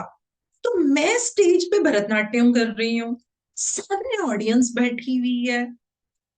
कोने में पर्सन को मैंने देखा, वो कभी तबला बजा रही है, कभी बांसुरी बजा रही है, कभी तबला बजा रही है, कभी बांसुरी बजा रहे हैं। मैं वहां पे नृत्य करते हुए भी मेरे दिमाग में क्या आया कि यही तो उनके गुरु नहीं जो मुझे दिख रहे हैं। चलिए, जब मेडिटेशन खत्म हुआ, मैं बाहर आई, तो उन्होंने कहा कि आपको कोई एक्सपीरियंस है तो आप शेयर कीजिए। जबकि गुरुजी के साथ हम लोगों को ये होता था कि एक्सपीरियंस शेयर नहीं करना, तो मैं नहीं करती थी। तो मैंने उनको बोला कि नहीं, मुझे एक्सपीरियंस तो हुआ है बट अभी I don't want to share. तो उन्होंने बोला ओके। मैंने जैसे ही मीटिंग लीव करी, मैंने उस लड़की को कॉल किया और मैंने उसको बोला कि आपके पास आपके गुरुजी की कोई पिक है, आप मुझे भेजो। तो उसने बोला हाँ दीदी मैं भेजती हूँ। तो उसने मुझे अपने गुरु की पिक भेजी, नन अदर देन हमारे पत्री जी। अब मैंने कहा, ये मुझे कहाँ से दिख गए, बांसुरी बजा रहे हैं और ये वो बजा रहे हैं। देखो होता क्या है दोस्तों, जो मैं बाद में समझ पाई और जो मैं समझती हूँ कि जो हमारे पिछले जन्म के गुरु होते हैं ना, वो फिर इस जन्म में जो हमने काम अधूरे छोड़े होते हैं ना, उसके लिए वो हमें उस जगह पे कनेक्ट करवाते हैं। अब मेरी क्यूरियोसिटी बढ़ गई। तो ये नवरात्रि के टाइम में चल रहे थे, तो मैंने अगले दिन फिर वहां पे मेडिटेशन किया। बहुत गजब का मुझे एक्सपीरियंस हुआ पत्री जी के साथ। फिर मुझे तीसरे दिन फिर मुझे ऐसे हुआ। अब मैं घर में बैठूं, मैं मेडिटेशन करूं, मैं सो रही हूं, तो पत्री जी का एक्सपीरियंस हो रहा है मेरे को। अब कुछ बातें ऐसी होने लगी कि ये पूछूं तो किससे पूछूं, ये हो क्या रहा है, ये हो क्या रहा है। फिर मैं उसके बाद बैठूं मेडिटेशन करने, मैं क्रिया योग की प्रैक्टिस करूं, तो मुझे गुरुजी और पत्री जी, और गुरुजी मुझे ऐसे पत्री जी की तरफ कर रहे हैं। मुझे समझ नहीं आ रहा ये हो क्या रहा है। तो मैं बोलूं कि गुरुजी ये क्या है, मुझे समझ नहीं आ रहा। और फ्रेंड्स, उससे पहले मैंने कभी पत्री जी का नाम नहीं सुना था। मुझे तो ये भी नहीं मालूम था कि बेंगलोर में पिरामिड है या ये क्या है, मुझे कुछ भी नहीं मालूम था, मैंने कभी उनका नाम नहीं सुना था। तो ये लगभग एक महीना चलता रहा। एक महीने तक, तब तक मैंने, ये क्या चलता था, एक कौन सा एक वो ये कोर्स करवाते थे, एंड इनर जर्नी वगैरह, ये कुछ चीजें उसने मुझे बताई कि हमारे यहाँ ऐसा होता है। तो मैंने वो कुछ ग्रुप ज्वाइन करने शुरू किए। अब मेरे को कुछ ड्रीम और मैसेजेस ऐसे आए कि मैंने बोला मेरे को पत्री जी से बात करनी है। तो मैंने उससे पूछा कि हम पत्री जी को कांटेक्ट या उनसे बात कर सकते हैं। तो उसने बोला कि दीदी देखो, ऐसे हमने तो कभी नहीं किया, वो तो हम कभी जाते ही हैं या उनके प्रोग्राम होते हैं वो उसमें आते हैं। तब तक मैंने कुछ उनका ऐसे प्रोग्राम नहीं किया था। तो मैंने बोला कि नहीं, मेरे को कहीं से बता दो। तो मुझे उनकी बेटी का नंबर मिला। तो मैंने उनकी बेटी को कॉल करके पूछा, तो उन्होंने मुझे बोला कि ठीक है मैडम, मैं आपको एक नंबर देती हूँ, आप वहां पे कॉल करके पूछ लेना। मैंने बोला ठीक है। तो मैंने वहां पे कॉल किया। तो जैसे मैंने कॉल किया तो मैंने बोला कि हेलो, मैं पूनम मेहता दिल्ली से बोल रही हूँ, मुझे पत्री जी से बात करनी है। तो सामने से कोई कोई कुछ बोल ही नहीं रहा। अरे मैंने कहा ये क्या हो गया। तो मैं सोच रही अच्छा फोन रखूं, तो 1 मिनट में ही पत्री जी आया और पत्री जी ने बोला हाँ बाबा बोलो। तो मैंने पत्री जी के साथ जो ड्रीम्स, जो एक्सपीरियंस थे, जो मैं किसी को नहीं बताना चाहती थी, मैंने पत्री जी को बताया। मैंने बोला कि मुझे इसका आंसर दो, मुझे बताओ क्या करना है, कैसे करना है। पत्री जी जैसे बोलते ही हैं, हंस के बोले, अरे बाबा मुझे क्या बताओ, अब जो है बस ठीक है। एक चीज पत्री जी ने मुझे बहुत अजीब बोली। पत्री जी ने मुझे कहा, आप ना मेडिटेशन सिखाना शुरू करो। तो मैंने कहा कि मैं, और भाई बोले आप क्या करते हो, तो मैंने बताया मैं क्रिया योग करती हूँ, मैं ऐसे मेडिटेशन करती हूँ। तो बोले, आप चाहे 10 मिनट करो, आप सिखाना शुरू करो। और मैंने क्या सुना था कि पत्री जी क्या बोलते हैं, जितनी आपकी एज है उतना करो। मैंने कहा ये शायद मैंने गलत सुना है। मैं ऐसा सोचने लगी, तो मैंने कहा पत्री जी मैं 10 मिनट करूं? कहते हैं हाँ हाँ, आप सिखाना शुरू करो, तुरंत सिखाना शुरू करो। मैंने कहा ठीक है। तो फोन रख दिया। अब मैं कहाँ सिखाऊं? मैं तो अपने आप को एक्सेप्ट नहीं करती थी ना ऐसे, भाई मेरा तो काम है, मैं कहाँ से सिखाऊं? तो नहीं, चलो छोड़ो, कोई बात नहीं। फिर मुझे पीएमसी गुजरात में, बताओ, वो लड़की ही मुझे देती थी। अब वहां देखो, मैंने वहां देखा। तो फिर वहां पे वो सिसारो मास्टर का आता था, जिसमें प्रेमनाथ सर आते थे। तो मैंने एक वो अटेंड किया। तो जब मैंने वो अटेंड किया, तो मैं तो कुछ अलग जगह पे, जैसे नॉर्मली मैं जाती थी लेकिन मैं आ जाती थी, लेकिन वहां मैं अटक गई। मतलब मैं अटक गई, मैं वापस नहीं आ पा रही। कि मैंने प्रेमनाथ सर को बोला, मैंने कहा सर ये आप करा रहे हो, मुझे वापस लेकर आओ, मैं अटक गई हूँ। तो उन्होंने बोला कि नहीं नहीं कोई नहीं, आप थोड़ी देर मेडिटेशन करो, आप वापस आ जाओगे। तो वो एक बहुत अलग एनर्जी में चली गई। अब क्या हुआ कि रात का टाइम वो होता था, जब हमने वो बंद कर लिया, तो मैं जब रात को सोई, मेरी बगल में प्रेमनाथ सर और साथ में बद्री जी। प्रेमनाथ सर, वो फर्स्ट टाइम मैंने एक्सपीरियंस किया था एक डाउनलोडिंग कैसे होती है। उन्होंने जो चीजें, मतलब मुझे समझ आ रहा है, वो मेरे साथ बैठे हुए हैं, और बस मेरे यहाँ मेरे क्राउन चक्रा से बस कुछ कुछ अंदर जा ही जा रहा है, जा ही जा रहा है। करते करते सुबह के 4 बज गए। मैंने हाथ जोड़ के उनको बोला कि प्लीज अब आप जाइए, अब तो मतलब मेरी बॉडी भी नहीं ले पा रही है, ये मेरे साथ क्या हो रहा है। तब कहीं जाके वो मेरी डाउनलोडिंग वहां रुकी, और मैंने अपने हस्बैंड को उठाया। मतलब मैं एकदम ऐसी हो गई थी, और मैंने उनको बोला कि मुझे थोड़ा पानी दो, मुझे चाय पीनी है। मैं सारी रात नहीं सोई। चलो ये बात हो गई, ये खत्म हो गया।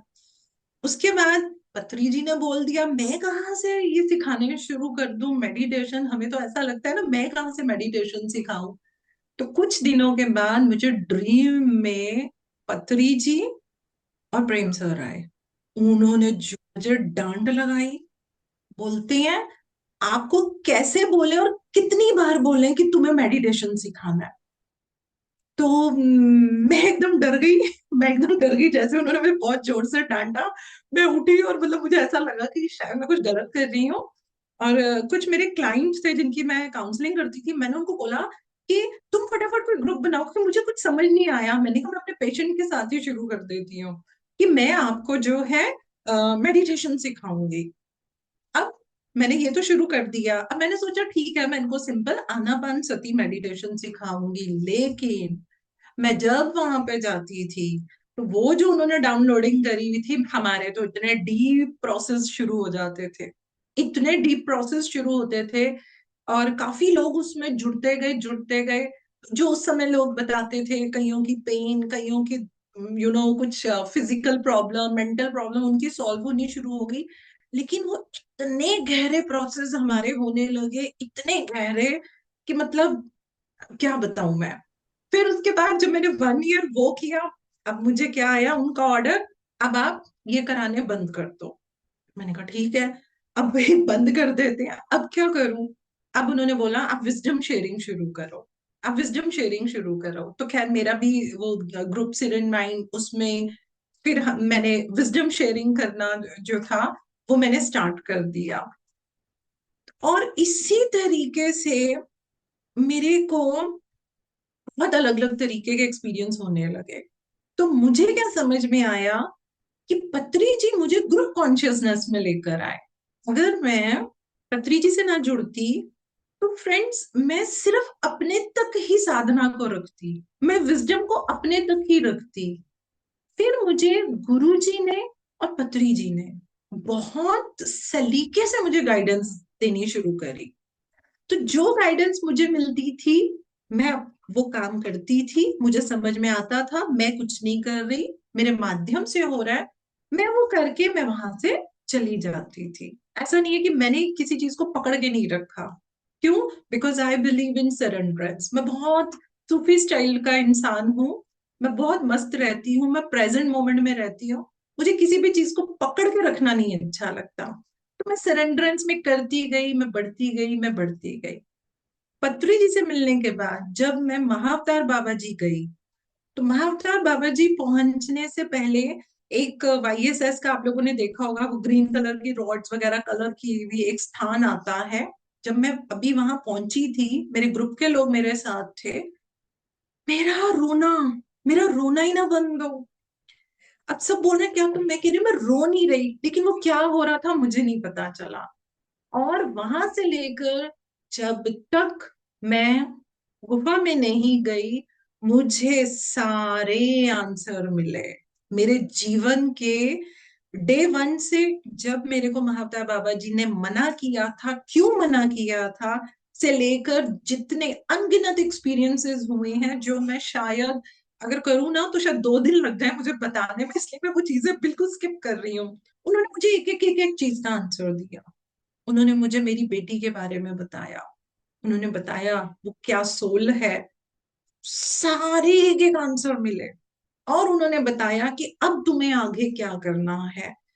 अब मैं ये नहीं कहूंगी कि मैं इस चीज के लिए रेडी थी कि नहीं थी, क्योंकि अब मैं इतनी सरेंडरेंस में आ गई थी उन 2019-20 के अंदर, कि अब तो जो है वो करते जाओ, वो करते जाओ, वो करते जाओ। तो मुझे अब उनसे गाइडेंस मिलनी शुरू हो गई। मैं उस तरीके से मैं करने लगी।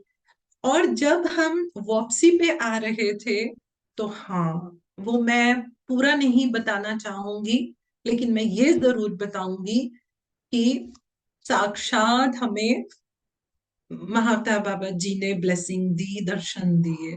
तो वो एक्सपीरियंस मेरे लिए बहुत ही, मतलब, था कि उस समय कुछ चीज समझ आई, कुछ नहीं आई। और जब हम आए तो उन्होंने बताया कि देख मैं इस रूप में मिलने आया था। तो मतलब एक अद्भुत सा एक्सपीरियंस होने शुरू हो गए।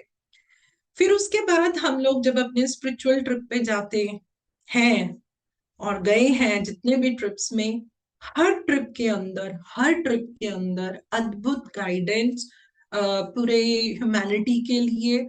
और एकदम क्लैरिटी से आने लगा आपको क्या करना है, आपको कैसे आगे बढ़ना है, कहाँ पे आपका क्या रोल है। तो मैं हमेशा वो अपनी तरफ से उस चीज को, भाई कि अगर ये चीज मेरे थ्रू हो रही है तो करे। ऐसा मत हो कि मैं बॉडी लेवल पे आके उन चीजों से जो है वो मैं पीछे हो जाऊं। अभी लास्ट ईयर मैं बेंगलोर पिरामिड वैली गई। अच्छा हाँ, इससे पहले मैं एक छोटी सी चीज और बताऊंगी कि उसी दौरान ना मैं स्पिरिचुअल टैबलेट से जुड़ी। तो जब हम स्पिरिचुअल टैबलेट से जुड़े, तो वो जीके सर का अगर आप लोगों को मालूम हो, तो सर भी पत्री जी के बारे में काफी चीजें बताते थे। और फिर उन्होंने पीएमसी में एक प्रोग्राम शुरू किया था, संपूर्ण स्वास्थ्य।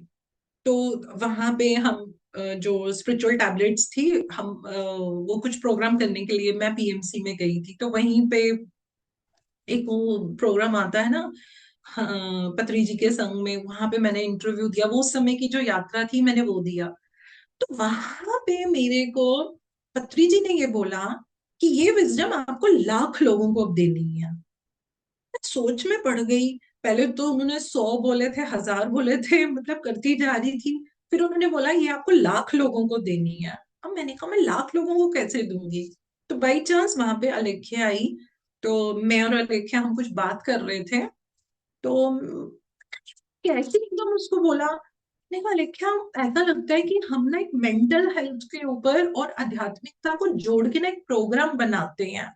तो उसने कहा मैडम रुको। उसने मुझे एक अपना वो पैड दिखाया, कहती देखो मैंने कल ही लिखा था कि अब हमें इस पे कोई प्रोग्राम करना है। तो उसने मेंटल हेल्थ लिखा हुआ था। तो मैंने उसको बोला, मैंने कहा मुझे पत्री जी ने बोला है कि लाख लोगों को देना है। तो वो बोली कि हाँ देखो हो गया ना, बस लाख लोगों को।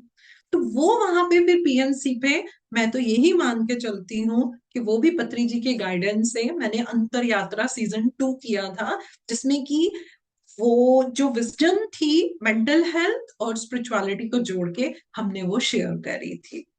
तो मास्टर्स की तो प्लानिंग पहले ही होती है, वो हम ही सोच रहे होते हैं ये कैसे होगा वो कैसे होगा, तो वो चीजें होने लग जाती हैं। फिर उसके बाद जब मैं बेंगलोर पिरामिड वैली गई, तो मुझे अमूल्या अलेख्या हमेशा बोलते थे कि मैडम आप वहां जाके तो देखिए। तो मैं, हाँ चलो देखते हैं, लेकिन जब मेरा मौका लगा तो मैं अपने हस्बैंड के साथ गई। तो एक मैं बहुत एक्साइटेड थी, क्योंकि उससे पहले मैंने पिरामिड तो देख ली थी, लेकिन मैंने इतना बड़ा पिरामिड नहीं देखा था। तो मैं बड़ी एक्साइटेड थी कि वहां जाऊंगी, मैं मेडिटेशन करूंगी। तो जब हम वहां पे पहुंचे, बस हम अपने रूम में गए, सामान रखा और मैंने बोला कि चलो हम तो वहां चलते हैं। तो वो किंग्स चैम्बर पे, जब हम किंग्स चैम्बर पे वहां बैठे, मेरे हस्बैंड जो कि एक नॉन मेडिटेटर है वो भी मेरे साथ बैठे। जब मैं वहां पे मेडिटेशन कर रही थी, थोड़ी ही देर के अंदर मुझे लगा मेरा क्राउन चक्रा एकदम खुल गया है। और एकदम उसके एपेक्स पॉइंट से मेरे अंदर जबरदस्त एनर्जी गई। और वो इतना बड़ा पिरामिड है, मैंने इतने ही बड़े आकार के महाअवतार बाबा जी को अपने आगे देखा, और मैंने परमहंस योगानंद जी को अपने पीछे देखा, और मैंने पत्री जी को जैसे ऊपर, जैसे वो होवरिंग कर रहे हो, वो देख रहे हो, मैंने पत्री जी को देखा। तो पत्री जी ने वहां पे मुझे मैसेज दिए कुछ, मेरी खुद की जर्नी के लिए क्या करो, आगे कैसे करना है, वो उन्होंने दिए।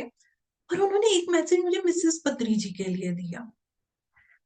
और मैंने उनसे पूछा कि मैं उनको कहाँ ढूंढूं। पत्री जी मुझे देखे, मुस्कुराए और चले गए। जब मैं मेडिटेशन से बाहर आई, तो मेरे हस्बैंड बोलते हैं अरे मैं तो ऐसे हिल रहा था, बहुत एनर्जी वहां पे थी। तो वो बोले तू एकदम सीधी बैठी हुई कैसे कर रही थी। तो मैंने कहा मजा आया, लेकिन उनको बड़ा अच्छा लगा। अब मैं नीचे उतर आई, वो डिनर का टाइम हमने किया। मैंने कहा मैं जब मिसेस पत्री जी को कैसे ढूंढूं। चलो मैंने कहा जब ठीक है पत्री जी ने बोला है तो वो अपने आप कुछ ना कुछ करेंगे। तो वो पिरामिड वैली का एरिया बहुत सुंदर है वाकई में, फ्रेंड्स जो नहीं गए जरूर जाइएगा। तो वहां हम सुबह सुबह मैं फिर गई, मेडिटेशन किया, तो मैं वहां पे घूम रही थी। तो घूमते घूमते मैं वो एक जगह पे पहुंची, ऐसे एक पुल सा वो बना हुआ था, तो वो गेट खुला हुआ था, तो मैं उसमें से करते हुए मैं वहां चली गई, मैं आगे गई, वहां एक गौशाला थी, तो मैं कहा चलो गौशाला भी देखेंगे। तो गौशाला के वहां उसको पकोड़ा बोलते हैं, जहाँ पे पत्री जी का वो जो घर है। तो मुझे नहीं पता था। तो वो वैसे ही मेरा मन किया और मैं वहां ऊपर चढ़ गई। तो वहां पे वो एक लेडी थी, वो साउथ इंडियन थी, तो उनको ना हिंदी आ रही थी ना इंग्लिश आ रही थी, और मुझे उनकी लैंग्वेज नहीं आ रही थी। तो मैंने उनसे पूछा ये क्या है, तो उन्होंने बोला गुरु गुरु, ऐसे गुरु का घर, गुरु का घर। तो मैंने बोला हम अंदर जा सकते हैं। वो बोली रुको रुको, ऐसे उसने वेट किया, फिर वो अंदर गई। फिर अंदर से एक लेडी आई, तो उन्होंने बोला कि हाँ जी ये पत्री जी का है। पूछा अच्छा आप दिल्ली से आए हैं। तो मैंने कहा नहीं, मेरा तो ऐसे ही मन आया कि मतलब पत्री जी यहाँ रहते थे, तो क्या हम अंदर आ सकते हैं। कहती है बिल्कुल आ सकते हैं, मैडम अंदर है। मैडम अंदर है। तो वो बोली अच्छा मैं देखती हूँ, मैडम सो रहे थे। तो उन्होंने देखा, उन्होंने बोला कि हाँ मैडम सो रहे हैं, तो आप इतने बजे आना। तो फिर हम गए, और मैं मिसेस पत्री जी से मिली। तो मैं ये जरूर कहूंगी, मतलब मैं ये तो नहीं कहूंगी मेरी ऑब्जर्वेशन, लेकिन जो मैंने उस समय महसूस किया, इतनी मिसेस पत्री जी सिंपल, और एकदम जैसे नहीं होता, प्योर प्योर चेतना का इंसान, जो मन में है वो बोलना। और हम लगभग उनके साथ मतलब 1 घंटे से भी ज्यादा हम बैठे होंगे। बहुत बातें करी उन्होंने, और उनकी बातों से मुझे आ रहा था बहुत क्लैरिटी। जैसे लड़के लड़की के भेदभाव के ऊपर भी कुछ बातचीत हुई, तो मुझे उनके वो व्यूज भी बहुत अच्छे लगे। अच्छा फिर जब मैंने उनको बताया, मैंने कहा देखो ये नॉन मेडिटेटर है, आज इन्होंने मेरे साथ मेडिटेशन किए। उन्होंने बहुत एनकरेज किया मेरे हस्बैंड को। तो वो मेरे हस्बैंड ने उनके सामने तो बोला, नहीं अब मैं रोज 2 घंटे करूंगा। मैंने कहा प्रॉमिस करो, अब आप बोल तो रहे हो आप करोगे। तो बड़ा अच्छा लगा मुझे उनसे, और मतलब एकदम जो उनकी थोड़ी शक्ल है ना, वो मेरी मदर से बहुत मिलती है। तो थोड़ा सा मैं भावुक भी हो गई थी, मुझे मेरी मम्मी की तरह लग रहा था, लेकिन मैंने बोला नहीं। लेकिन उन्होंने इतना प्यार दिया, इतना प्यार दिया ना, मतलब इतना अच्छा लगा, और इतने सिंपल वे में उन्होंने बोला। कहते देखो यहाँ तो हम कितने अच्छे से मिल लिए, हमने बात करी। जब हम किसी सम्मेलन पे जाते हैं तो इतने लोग होते हैं ना, हम इतनी देर मिल नहीं पाते हैं। बहुत अच्छे। फिर मैंने उनसे कुछ पत्री जी की बातें करी, थोड़ा उनको वो बताया, उनका मैसेज बताया, ये सब हुआ। और फिर हम जो है वो वहां से वापस आ गए। अब ऐसा नहीं है दोस्तों, मैं ये कहूंगी कि हाँ ये यात्रा खत्म हो गई, नहीं। क्योंकि मैं ऐसा समझती हूँ कि ये जो आध्यात्मिकता है ना, ये मैं एक मेटाफोर यूज करती हूँ कि वो ना हमें एलिफेंट से एंट बनाती है, हाथी से चींटी बनाती है। आप कहेंगे अरे ये क्या हुआ? देखो हाथी क्या होता है, अहंकार। जब हम अहंकार में होते हैं ना, हम अपने आप को बड़ा बलशाली समझते हैं, ताकतवर समझते हैं। लेकिन जो आध्यात्मिकता होती है ना, वो हमें चींटी की तरह बना देती है। क्योंकि चींटी में ये गुण है कि अगर हम रेत में चीनी मिला के रख देंगे तो कोई और नहीं निकाल सकता, लेकिन चींटी निकाल लेगी। वो रेत में से भी चीनी को अलग कर लेगी। तो आध्यात्मिकता में हम जब आते हैं, हम जब मेडिटेशन करते हैं, तो हमारे अंदर से इग्नोरेंस की लेयर्स जो होती हैं वो रिमूव होनी शुरू हो जाती है। और अद्भुत किस्म से यूनिवर्स आपको गाइड करता है, आपके मास्टर्स आपको गाइड करते हैं। अभी हम पिछले साल ही, आई थिंक जैन में, if I am not mistaken, मैं कोलकाता के ट्रिप पे गई थी। क्योंकि गुरु जी का जो है, अगर आप लोगों ने ऑटोबायोग्राफी ऑफ अ योगी पढ़ी हो, तो गुरु जी का जो आश्रम है, आनंद लोक जिसको बोलते हैं, से लेकर गुरु जी का कॉलेज, गुरु जी का घर, गुरु जी के वो दोस्त का घर जहाँ पे गुरु जी इतना रहते थे, गुरु जी के उस अंकल का घर जो कॉलेज के पास था, और तो और आपने उसमें पढ़ा होगा कि गुरु जी तारकेश्वर गए थे। जब युक्तेश्वर जी से थोड़ा सा गुरु जी ये बोल के गए थे कि नहीं मुझे तो हिमालय जाना है, हिमालय जाना है, तो वो पहले तारकेश्वर गए थे। तो तारकेश्वर के वहीं पे, उसी जगह पे, राम गोपाल मजूमदार जी की कुटिया थी। वो उनसे मिलने के लिए गए थे गुरु जी। तो दोस्तों देखो, ये चीज मैं एक छोटी सी बताना चाह रही हूँ कि मास्टर्स कैसे गाइड करते हैं। हम जब अभी कोलकाता के ट्रिप पे, जब जो मेरा सिर इन माइंड ग्रुप है, जब हम इस स्पिरिचुअल ट्रिप के ऊपर गए थे, तो हम लोग तारकेश्वर गए। तारकेश्वर के बाद जैसे गुरुजी राम गोपाल मजूमदार जी के वहां गए थे, एकदम वेस्ट बंगाल के इंटीरियर में जाके, हम भी मजूमदार जी की कुटिया में गए। दोस्तों वो कुटिया है, वो कमरा जो मजूमदार जी का है वो इतना छोटा है कि उसमें बैठना भी मुश्किल था। हम लोगों ने वहां बैठ के ध्यान किया। और उस कुटिया के बाहर जो जगह थी, जब हम वहां बैठे थे, मजूमदार जी ने बहुत ही डिवाइन, एक डिफरेंट डायमेंशन का हमें, एक मुझे वो ट्रायंगल का उन्होंने कुछ वो वहां पे सिखाया, हमने वो मेडिटेशन किया। और उसके बाद हम लोग गुरु जी के वो आश्रम में गए, आनंद लोक में गए जो युक्तेश्वर जी का आश्रम था। गुरु जी के वो अंकल के घर गए, और हमारा सौभाग्य है कि उन्होंने हमें वहां खाना भी खिलाया। हमने वहां पे बैठ के खाना खाया, जहाँ पे देखो कभी गुरु जी जाते थे। और हम गुरु जी के कॉलेज भी गए। और जब हम वापसी पे आ रहे थे, तो हमें रास्ते में बताया किसी ने कि वहां पे आनंदमयी माँ का भी जो है वो आश्रम है। अब हमारे मन में हुआ कि वहां भी चलते हैं। अब वहां पे हम ढूंढ रहे हैं तो हमें वो आश्रम नहीं मिल रहा, हमें वो आश्रम नहीं मिल रहा। देखिए कोइंसिडेंस कुछ भी नहीं होता, यूनिवर्स की प्लानिंग देखिए। तो हमारे ग्रुप के ही कुछ लोग इधर जाके देखने लगे। वो हमारी, हमने बस रुकवा ली अपनी, कोई इधर जाके देख रहा है, कोई उधर जाके देख रहा है, तो मैं भी 3-4 लोग हम इधर जाके देख रहे थे। कुछ हम चल रहे थे, तो चलते चलते एक मुझे ऐसे ही वो दरवाजा था, उस पे ऐसे फूल से लगे हुए थे, तो मैंने देखा तो उस पे लिखा हुआ नगेंद्र नाथ भंडारी।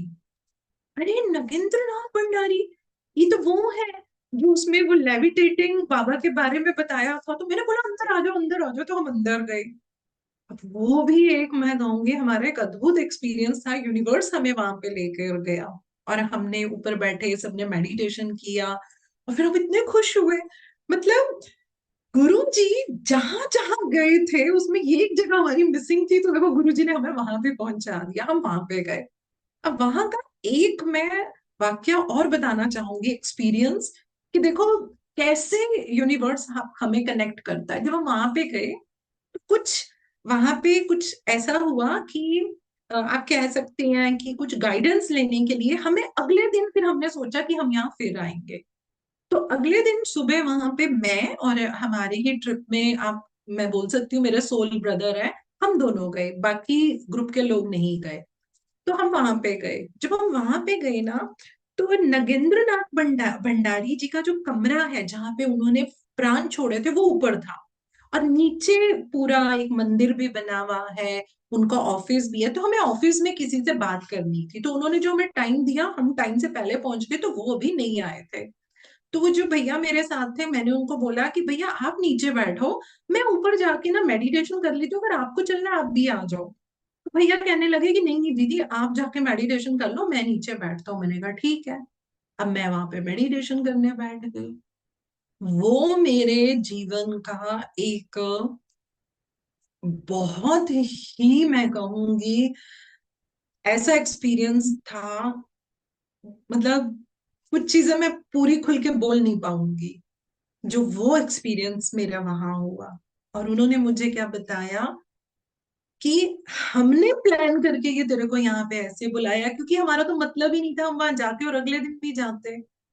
और 2010 में आई लॉस्ट माय मदर, और वहां पे मुझे मेरी मम्मी मेरे पापा कनेक्ट हुए। वो एक एक्सपीरियंस ऐसा था कि मैंने महसूस किया एक बारी, मैंने अपने घर में एस्ट्रल ट्रैवल महसूस किया था। मैंने एस्ट्रल ट्रैवल नहीं, लेकिन मैंने वहां पे अपने आप को उड़ते उड़ते हुए महसूस किया।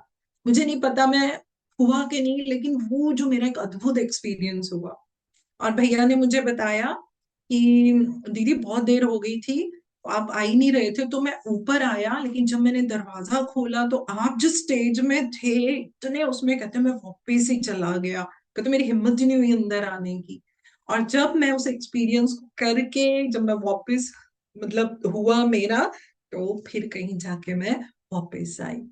और तो और जो आपने युग पढ़ा होगा, युक्तेश्वर जी को राई घाट में वो बैंगन ट्री के नीचे महावतार बाबा जी ने यू नो दर्शन दिए थे, जहां पे उन्होंने उनको थैंक्स किया था, जो उन्होंने होली साइंस की बुक लिख ली थी। हम वहां भी गए, हम उस पेड़ के पास भी गए। तो मेरे को ऐसा लगा कि जो गुरु जी के साथ जो भी मेरा पिछले जन्मों का भी था, जो भी है वो रहा। पत्री जी मेरे को ग्रुप कॉन्शियसनेस में लेकर आए, नहीं तो मैं कभी भी नहीं आती, मैं कभी भी नहीं आती। और जो संबंध हमने देखे अपने गुरुओं के साथ, और अभी भी वो गाइड करते हैं। एक लास्ट छोटा सा एक्सपीरियंस मैं बताना चाहूंगी।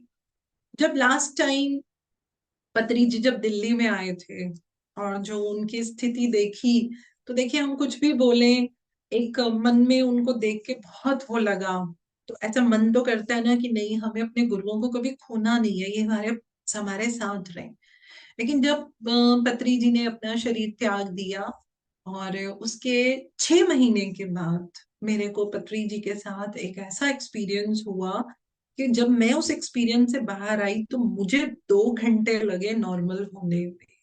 एक ऐसी ऊर्जा, एक ऐसी एनर्जी, और जो मुझे पत्री जी ने उस समय गाइडेंस दी। और मतलब मैं भी बोल भी रही हूँ ना, तो मतलब वही भाव सारे आते हैं, क्योंकि मैंने वो जो उनको देखा जैसे, और जैसे मैं उनके पास बैठी थी, मैंने उनका हाथ पकड़ा हुआ था, उस समय जो उन्होंने मुझे गाइडेंस दी। और फिर मैंने उनसे क्या कहा, मैंने कहा पत्री जी मुझे कभी भी गाइडेंस की जरूरत होगी तो आप मुझे देंगे ना। तो उन्होंने बोला हाँ बाबा, कभी भी। और मैं ये कहूंगी कि वो पूछने से पहले ही गाइडेंस आ जाती है। तो एक और मेरी लर्निंग ये है, गुरु तत्व में कोई फर्क नहीं है, गुरु तत्व में कोई फर्क नहीं है। हम अभी लास्ट ईयर सितंबर में हम लुधियाना गए थे पिरामिड में वर्कशॉप करने के लिए। तो जब मैं वहां से वापस आई, तो मुझे रात को ड्रीम में पत्री जी आए और पत्री जी ने बोला, तू वहां से खाली हाथ कैसे वापस आ गई? मैंने कहा खाली हाथ? तो मैंने क्या देखा कि पिरामिड के बाहर ही पत्री जी खड़े थे, दो लोग और थे। उन्होंने मेरे हाथ में किताबें रखी, बहुत सारी किताबें रखी। तो मैंने बोला कि पत्री जी मुझे ना ये इंग्लिश में दे दो बुक्स, ये हिंदी की मुझे मुश्किल लगती है। तो पत्री जी कहते हैं अच्छा। 5 किताबें उन्होंने मुझे दी, जिसमें से कि एक किताब थी दोस्तों क्रिया योग की। और उस किताब, उस राइटर का नाम मुझे भी नहीं मालूम था। क्यों? अब मैं वो भी एक थोड़ा सा बताना चाहूंगी। मुझे महाता बाबा जी, गुरु जी, मुझे इनसे ये गाइडेंस मिली। इन्होंने ये बोला कि देखो, तुम्हें विजडम देनी है, अगर तुम नहीं दोगे तो फिर से तुम्हें जन्म लेना पड़ेगा। तो उन्होंने मुझे कहा कि जो तेरा एक्सपीरियंस है, जितनी क्रियाएं हमने तुझे आज तक सिखाई हैं, वो तुझे सब सिखानी है। आप खुद सोचिए, जो 40 साल की क्रियाएं हैं उसको याद करके और उसको एक यू नो आप कोर्स मॉड्यूल कुछ भी कहिए उस फॉर्म में देना। मैंने उस पर बहुत काम किया। मैं बोलती 6 महीने हूँ, लेकिन मुझे 1 साल लगा। और वो नाम भी मुझे गुरु जी ने दिया, रूहानी जर्नी। तो मैंने फिर उसके बेसिस पे अपनी एक रूहानी जर्नी शुरू करी। और जब मुझे बोला गया कि तुम्हें ये क्रियाएं सिखानी है, तो मैंने उस क्रिया का नाम समिष्टि क्रिया रखा है, जो कि मैं सिखाती हूँ। तो पत्री जी ने देखो मुझे वो बुक दी, खत्री जी ने, और उन्होंने बोला कि इसमें से ये वाली क्रिया भी आपको सिखानी है। तो अब बताइए दोस्तों, गुरु तत्व कहाँ से अलग है? और गुरुओं को पता है कि किस एनर्जी से हमें क्या काम करवाना है, कैसे करवाना है। और एक चीज मैं कहूंगी, मेरे जीवन में आध्यात्मिकता पहले आई है, बाकी चीजें बाद में आई है। बाकी सब कुछ मेरे जीवन में बाद में आया है, मेरी पढ़ाई लिखाई, मेरा प्रोफेशन, हर चीज बाद में आई है। और मुझे इस बात की बहुत खुशी है कि मेरी बेटी भी, she is also a great master.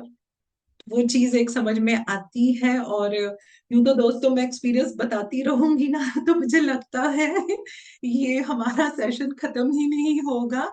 तो आई थिंक आशीष जी यहीं पे मैं विराम लेती हूँ। आपके से मैंने 11 मिनट और ऊपर ले लिए, I am so sorry for that. So ये यात्रा तो अभी ना पूरी हुई है ना होएगी, ये तो चलती ही रहेगी दोस्तों, है ना? तो मैं ये जरूर कहूंगी आप सबको कि आप सभी भी मेडिटेशन से जुड़े। जैसे कि अभी मैं आशीष जी को बोलती हूँ, जो आशीष जी को हिमालय का हो रहा है। अभी जब जब मैं गई हूँ तो मुझे बहुत दुख हुआ है हिमालय की कंडीशन देखकर। और हमने उसके ऊपर खुद से भी हम कुछ कर रहे थे। तो जो इनिशिएट आशीष जी ले रहे हैं, मैं उस दिन उनको बोल रही थी, मैंने कहा आशीष जी आप पता कैसे हैं, फूलों की माला होती है ना, उसका धागा, आप सूत्रधार हैं। आप वो जोड़ रहे हैं सबको।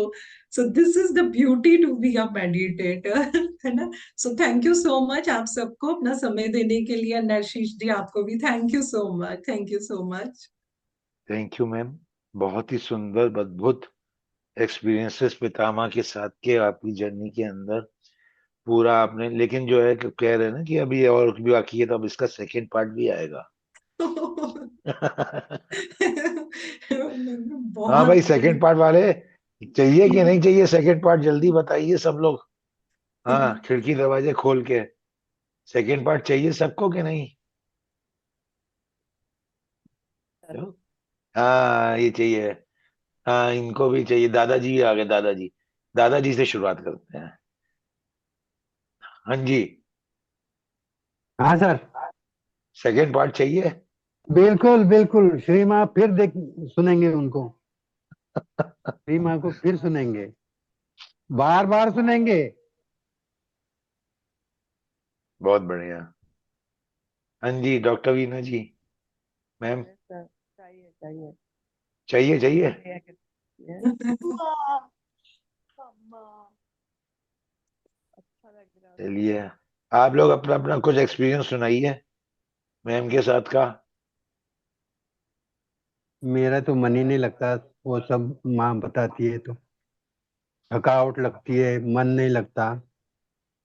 और मेरी बेटी मुझे मतलब ऐसे बैड स्टूडेंट बोलती है। बताइए मैम। दादा नहीं शिंदे जी माँ, आप आप बैड स्टूडेंट नहीं हैं। आप बैड स्टूडेंट होते तो आपकी इतनी कनेक्टेड बेटी कैसे होती। पूजा ने जितना अपने पे काम किया है और जितनी उसकी आध्यात्मिक लेवल पे उन्नति हुई है, तो वो चाहती है ना आपकी भी हो, इसीलिए वो आपको बोलती है बैड स्टूडेंट शायद। और आप पूरा प्रयास करते हैं, ये सबसे बड़ी बात है। आप नहीं प्रयास कर माँ, मुझे मुझे लगता है कि मेरा कुछ इंटरेस्ट नहीं है, जाने दो, छोड़ो, ऐसे लगता है। कोई बात नहीं। देखिए क्या होता है, जो मैं समझती हूँ, जो हमारा मन होता है ना, वो बड़ा चंचल होता है। वो हमारे को उस रास्ते पे नहीं आने देता जहां पर उसकी चलनी बंद हो जाए। इसीलिए वो हमें हमेशा आध्यात्मिकता के रास्ते से ना साइड में करता है। तो हम कहेंगे हमारा मन नहीं लगता, है ना। तो अगर आपने अपने मन को जीत लिया ना, तो आप खुद कहेंगे कि इससे बढ़िया तो कोई रास्ता है ही नहीं। मेरे को ऐसा लगता है, मैं खाने के बिना रह सकती हूँ, मैं पानी के बिना रह सकती हूँ, लेकिन मैं अपनी मेडिटेशन प्रैक्टिस के बिना नहीं रह सकती हूँ, है ना। तो वो आपका मन अभी आपको थोड़ा बहलाता है। कोई नहीं, आप कर रहे हैं हमारे साथ काम, जरूर आप भी खुद कहेंगे कि हाँ अब मेरा ध्यान लगता है। समय लगेगा, कोई बात नहीं, जरूर होगा दादा सुंदर जी। धन्यवाद माई। हाँ जी। और जल्दी जल्दी पूछिए हीना जी। नीना जी। कुछ एक्सपीरियंस ऐसे है, मैं 100% एग्री हूँ। और अच्छा लगता है, ये सुनते रहे उसके साथ इतना कनेक्ट हो जाते हैं। और गुरु तत्व एक पता ही नहीं चला इतना टाइम कैसे बीता, पता ही नीना नहीं चला। जी। अद्भुत। सामने जैसे माँ बैठी है और हम सुन रहे हैं। वो वो किताब योगी जी की मैंने दसियों बार पढ़ी है, बार बार पढ़ी है, जैसे आप बता रहे हो। और हाँ वो जी, मुझे दिख रही थी जैसी सारी चीजें, आप जहां जहां गई, जहां जहां देखा, कई बार मैंने वो किताब पढ़ी है हाँ योगी जी। जी की। हमें तो गुरु जी ने हर उस जगह पे लेके गए हैं। हम दक्षिणेश्वर गए, महाकाली के वहां हाँ, गए, हर बोलो उस जगह बोलो। पे हम गए हैं। अगर कभी मैं हाँ, वो सफर सुनाऊं ना कि गुरु जी कैसे कहाँ कहाँ हर जगह, और हर जगह पे गुरु जी की एनर्जी फील होती है। आप तो पूजा से भी पूछ सकते हैं, क्योंकि पूजा भी हमारे साथ थी तब, है ना। उस नहीं ट्रिप पे नहीं, हम पूजा उससे भी थी। सुनते हैं। हाँ, बहुत अच्छा था। जरूर अच्छा, होगा आप इधर हो। ग्रेटिट्यूड माँ। पूजा, ग्रेटिट्यूड क्या। ग्रेट। हम सारे शिष्य हैं माँ के। माँ के लिए नहीं माँ के नहीं, लिए जितना भी बोला जाए, जितना भी हम सब अपने पास दबा के रखते हैं और बढ़ाते रहते इसलिए हैं, बढ़ाते इसलिए मैं रहते बोला, हैं। इसलिए मैं बोला ही नहीं कुछ, इसलिए मैं कुछ बोला ही नहीं।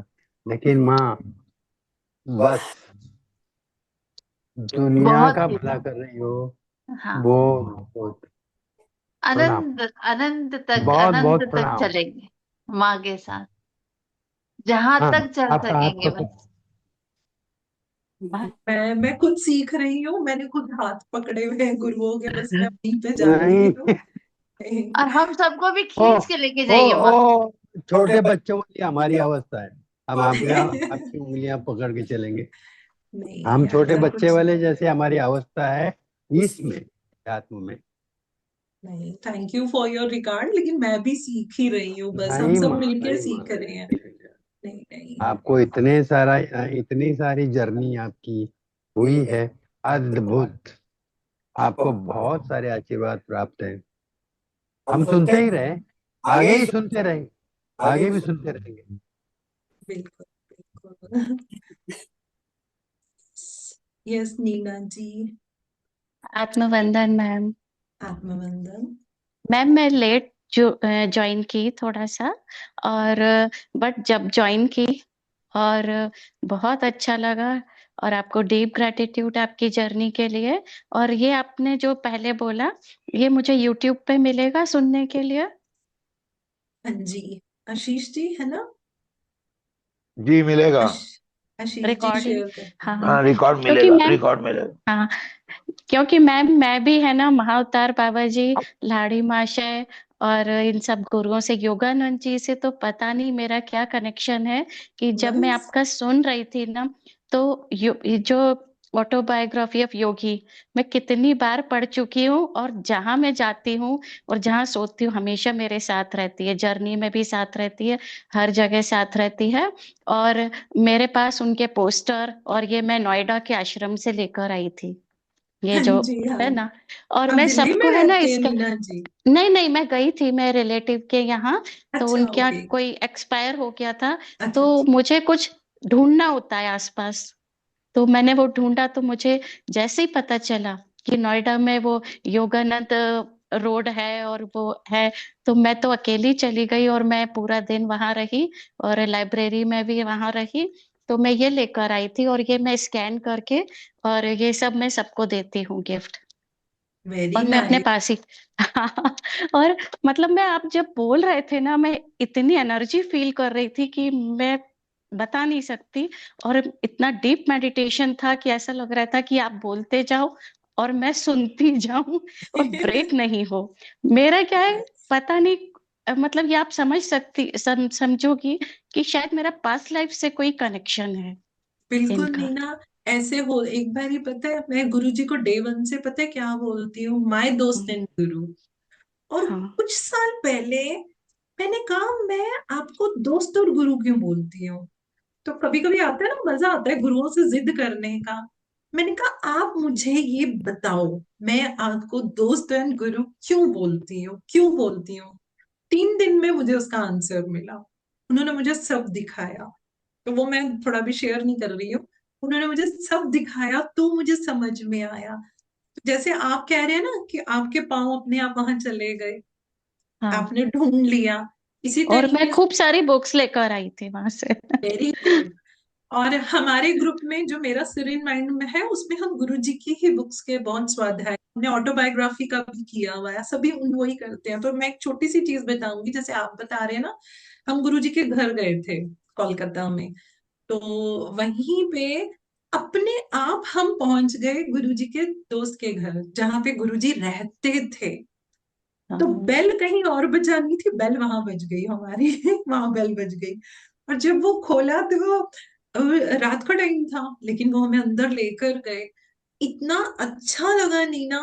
जब हम ऊपर अंदर, उनकी ना अंदर ही सीढ़ियां थी, तो फर्स्ट फ्लोर पे गए, तो वो कमरा था जहां गुरुजी सोते थे। तो गुरुजी के वो अच्छा, घर से बिल्कुल पास था, तो गुरुजी के वहां घर में इतने लोग आते थे, तो गुरुजी यहीं पे ज्यादा रुकते थे। और ये बेड था जो हमें बहुत दिखता था, मतलब वो देखो वो वहां पे मिला। और उसी घर में युक्तेश्वर जी भी आए हुए थे। आप सोच के देखो कि वहां की एनर्जी क्या होगी। और हम सबकी किस्मत देखो, हमने वहां बैठ के मेडिटेशन किया और मन नहीं माना। फिर अगले दिन फिर वहां पहुंच गए अगले दिन हम फिर वहां पहुंच गए।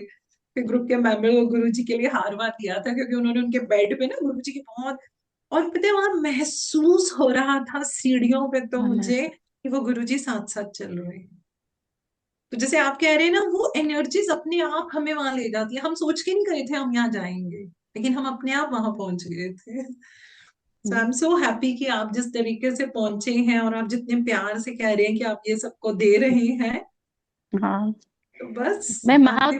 महाअवतार बाबा जी की जो बहुत सुंदर, मैं जो मुझे पसंद आती है वो फोटो मैंने जेरोक्स करवा रखी है, और उसको स्कैन करवा के लेमिनेट करवा के जो जो, और वो लोग अपने आप मुझसे लेने चले आते हैं, और जो मेरे वेरी घर पे गुड। आता है इससे रिलेटेड मैं उनको गिफ्ट करती हूँ, नीम करौली वाले बाबा की और हाँ जी, हाँ महाअवतार जी। बाबा जी के। माता, वेरी नाइस, हाँ, very nice.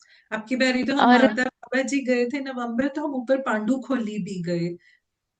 Divine experience over there, नहीं, मुझे डिवाइन। वहां जाना है, के महाअवतार बाबा जी के भी जाना है। और मेरा क्या है, ये बुक जब मैं उठाती हूँ वो तो मेरे पास रहती है। आप ये सोचिए कि जब मैं एक एक लाइन पढ़ती हूँ, और एक एक लाइन को चार चार बार पढ़ती हूँ, और एक एक शब्द उतारती हूँ, जैसे कि वो सीन मेरे सामने से, मैं वहां, मतलब वो प्रेजेंट में जीती हूँ मैं। तो वो बुक मेरी इतनी देर में कंप्लीट होती है ना कि उसको बहुत टाइम लगता है, जैसे मैं जी रही हूँ। तो एक बार की बात है कि मैं बुक रीड कर रही थी, मानसून का टाइम था, सोफे पे मैं उसको पढ़ते पढ़ते सो गई। तो जब मैं सोई आधा घंटा या 15 मिनट होंगी, और मुझे ऐसा लग रहा था कि जो मेरी ब्रीथ चल रही है वो लंग्स से नहीं, वो हार्ट से चल रही है। हम्म, और मैं इतना ऐसा लगा, मैं उठी ना तो मेरी डॉक्टर से पूछा कि क्या टाइम हो रहा है, ऐसा लग रहा था जैसे मैं बहुत लंबा सोई हूँ। मतलब वो एक्सपीरियंस मैं नहीं भूल पाती। वेरी और नाइस, उनके एक एक ब्यूटीफुल। सीन मुझे बैठे बैठे याद आ जाते हैं। ऐसा लगता है मेरा कैलकाटा से कनेक्शन है, उनसे कनेक्शन है, गोरखपुर से कनेक्शन है। तो वो पता नहीं है, उसके आंसर मुझे अभी नहीं मिले। सब मिलेंगे, सब मिलेंगे। आप कभी काशी गए हैं? नहीं, मुझे अभी फरवरी में जा रही हूँ, तो मैंने सोचा है कि मैं लाड़ी माशा जी की उधर जाऊंगी, मैं उनका जो घर है जरूर जरूर जाना, वो जरूर मैंने सोचा हुआ जाइएगा। है। और मैं पता नहीं क्यों मन आ रहा है तो मैं आपको कह रही हूँ, आप आनंदमयी आश्रम जरूर जाना। अच्छा, काशी में है? आनंदमयी, हाँ जी, आनंदमयी माँ भी गुरु जी से कर, आनंदमयी माँ। आनंद जी हाँ। से आपको, हाँ। आप जाना वहां पे, जरूर जाना। बिल्कुल। आपको बहुत जो अनुभव वहां होगा फिर जरूर बताना मुझे। ठीक है, ठीक है। जरूर। नहीं, मुझे उनसे जुड़े हुए लोग ऐसा लगता है कि मैं भी उसी टाइम जी हुई हूँ या जी रही हूँ प्रेजेंट में। तो ऐसा लगता है कि मैं सबसे मिली हुई हूँ, बिल्कुल, बट आंसर नहीं मिले अभी। मिले हुए तो हम सभी हैं, बस ये ड्रेस अब अलग हाँ। हुई ना तो जरा पहचानने में समय लगता है, बस और हाँ। एनर्जी पे तो सभी है। चलिए, बहुत अच्छा लगा नीना जी थैंक यू आपसे, ma'am, thank you so much. बहुत अच्छा लगा, थैंक यू सो मच। हाँ जी, और कोई जल्दी जल्दी बोल दीजिए। इतने लोग बैठे हैं, सिर्फ दो जने बोले हैं अभी तक भाई। ऐसे थोड़ा नहीं चलता है। तो सो गए हैं क्या? खाने का टाइम 10:30 तो निपट चुका भाई। उ- उषा मैम, आप ही बोल दीजिए। मतलब मन नहीं है। कोई लगता है बात ये नहीं। ना, हम आंख बंद करके सुन रहे थे, सुनते सुनते जो है ये डीप में चले गए लगता है। नहीं हाँ, नहीं, मेडिटेटिव बस स्टेट में। चलो ठीक है। चलिए, समय हो गया है सभी के लिए, तो अब हाँ हाँ, आ गई उषा, उषा आंटी आ गई, उषा आंटी। हाँ, सच में मैं लेटे लेटे भी सुन रही थी, फिर उठ रही थी, फिर सुन रही थी। बट इनका इतना लंबा, इतना सुंदर एक्सपीरियंस डॉक्टर पूनम ने सुनाया कि बहुत ही सच में अच्छा लगा। इतना एक्सपीरियंस हमें तो नहीं है, बट यहाँ सबको सुन सुन के ही एक्सपीरियंस हो रहा है। आशीष जी, आप भी अपना एक्सपीरियंस सुनाइए कुछ। मैं क्या सुनाऊं अभी, मुझे जम्मा जम्मा 3 साल का हुआ हूँ। मैं क्या सुनाऊं, उसमें भी 1.5 साल पता नहीं कहाँ गायब हो गया था। तो मतलब 1.5 साल, तो हमें भी 1.5 ही साल हुआ है, तभी इतना हाँ, अच्छा तो लग रहा है इन बस सबका एक्सपीरियंस सुन सुन के। बहुत अच्छा, वेरी नाइस। मैंने आज तक जो सीखा सब ऐसे ही तो सीखा है, ध्यानी के सफरनामा। हर एक को निकालते रहे, निकालते रहे, निकालते रहे, तो और फिर ये सीखते चले आइडिया गए। आपको कैसे सीखते आया सफरनामा ये बनाने का सबका? ये उस समय आया था जब मैं बॉम्बे में था ना।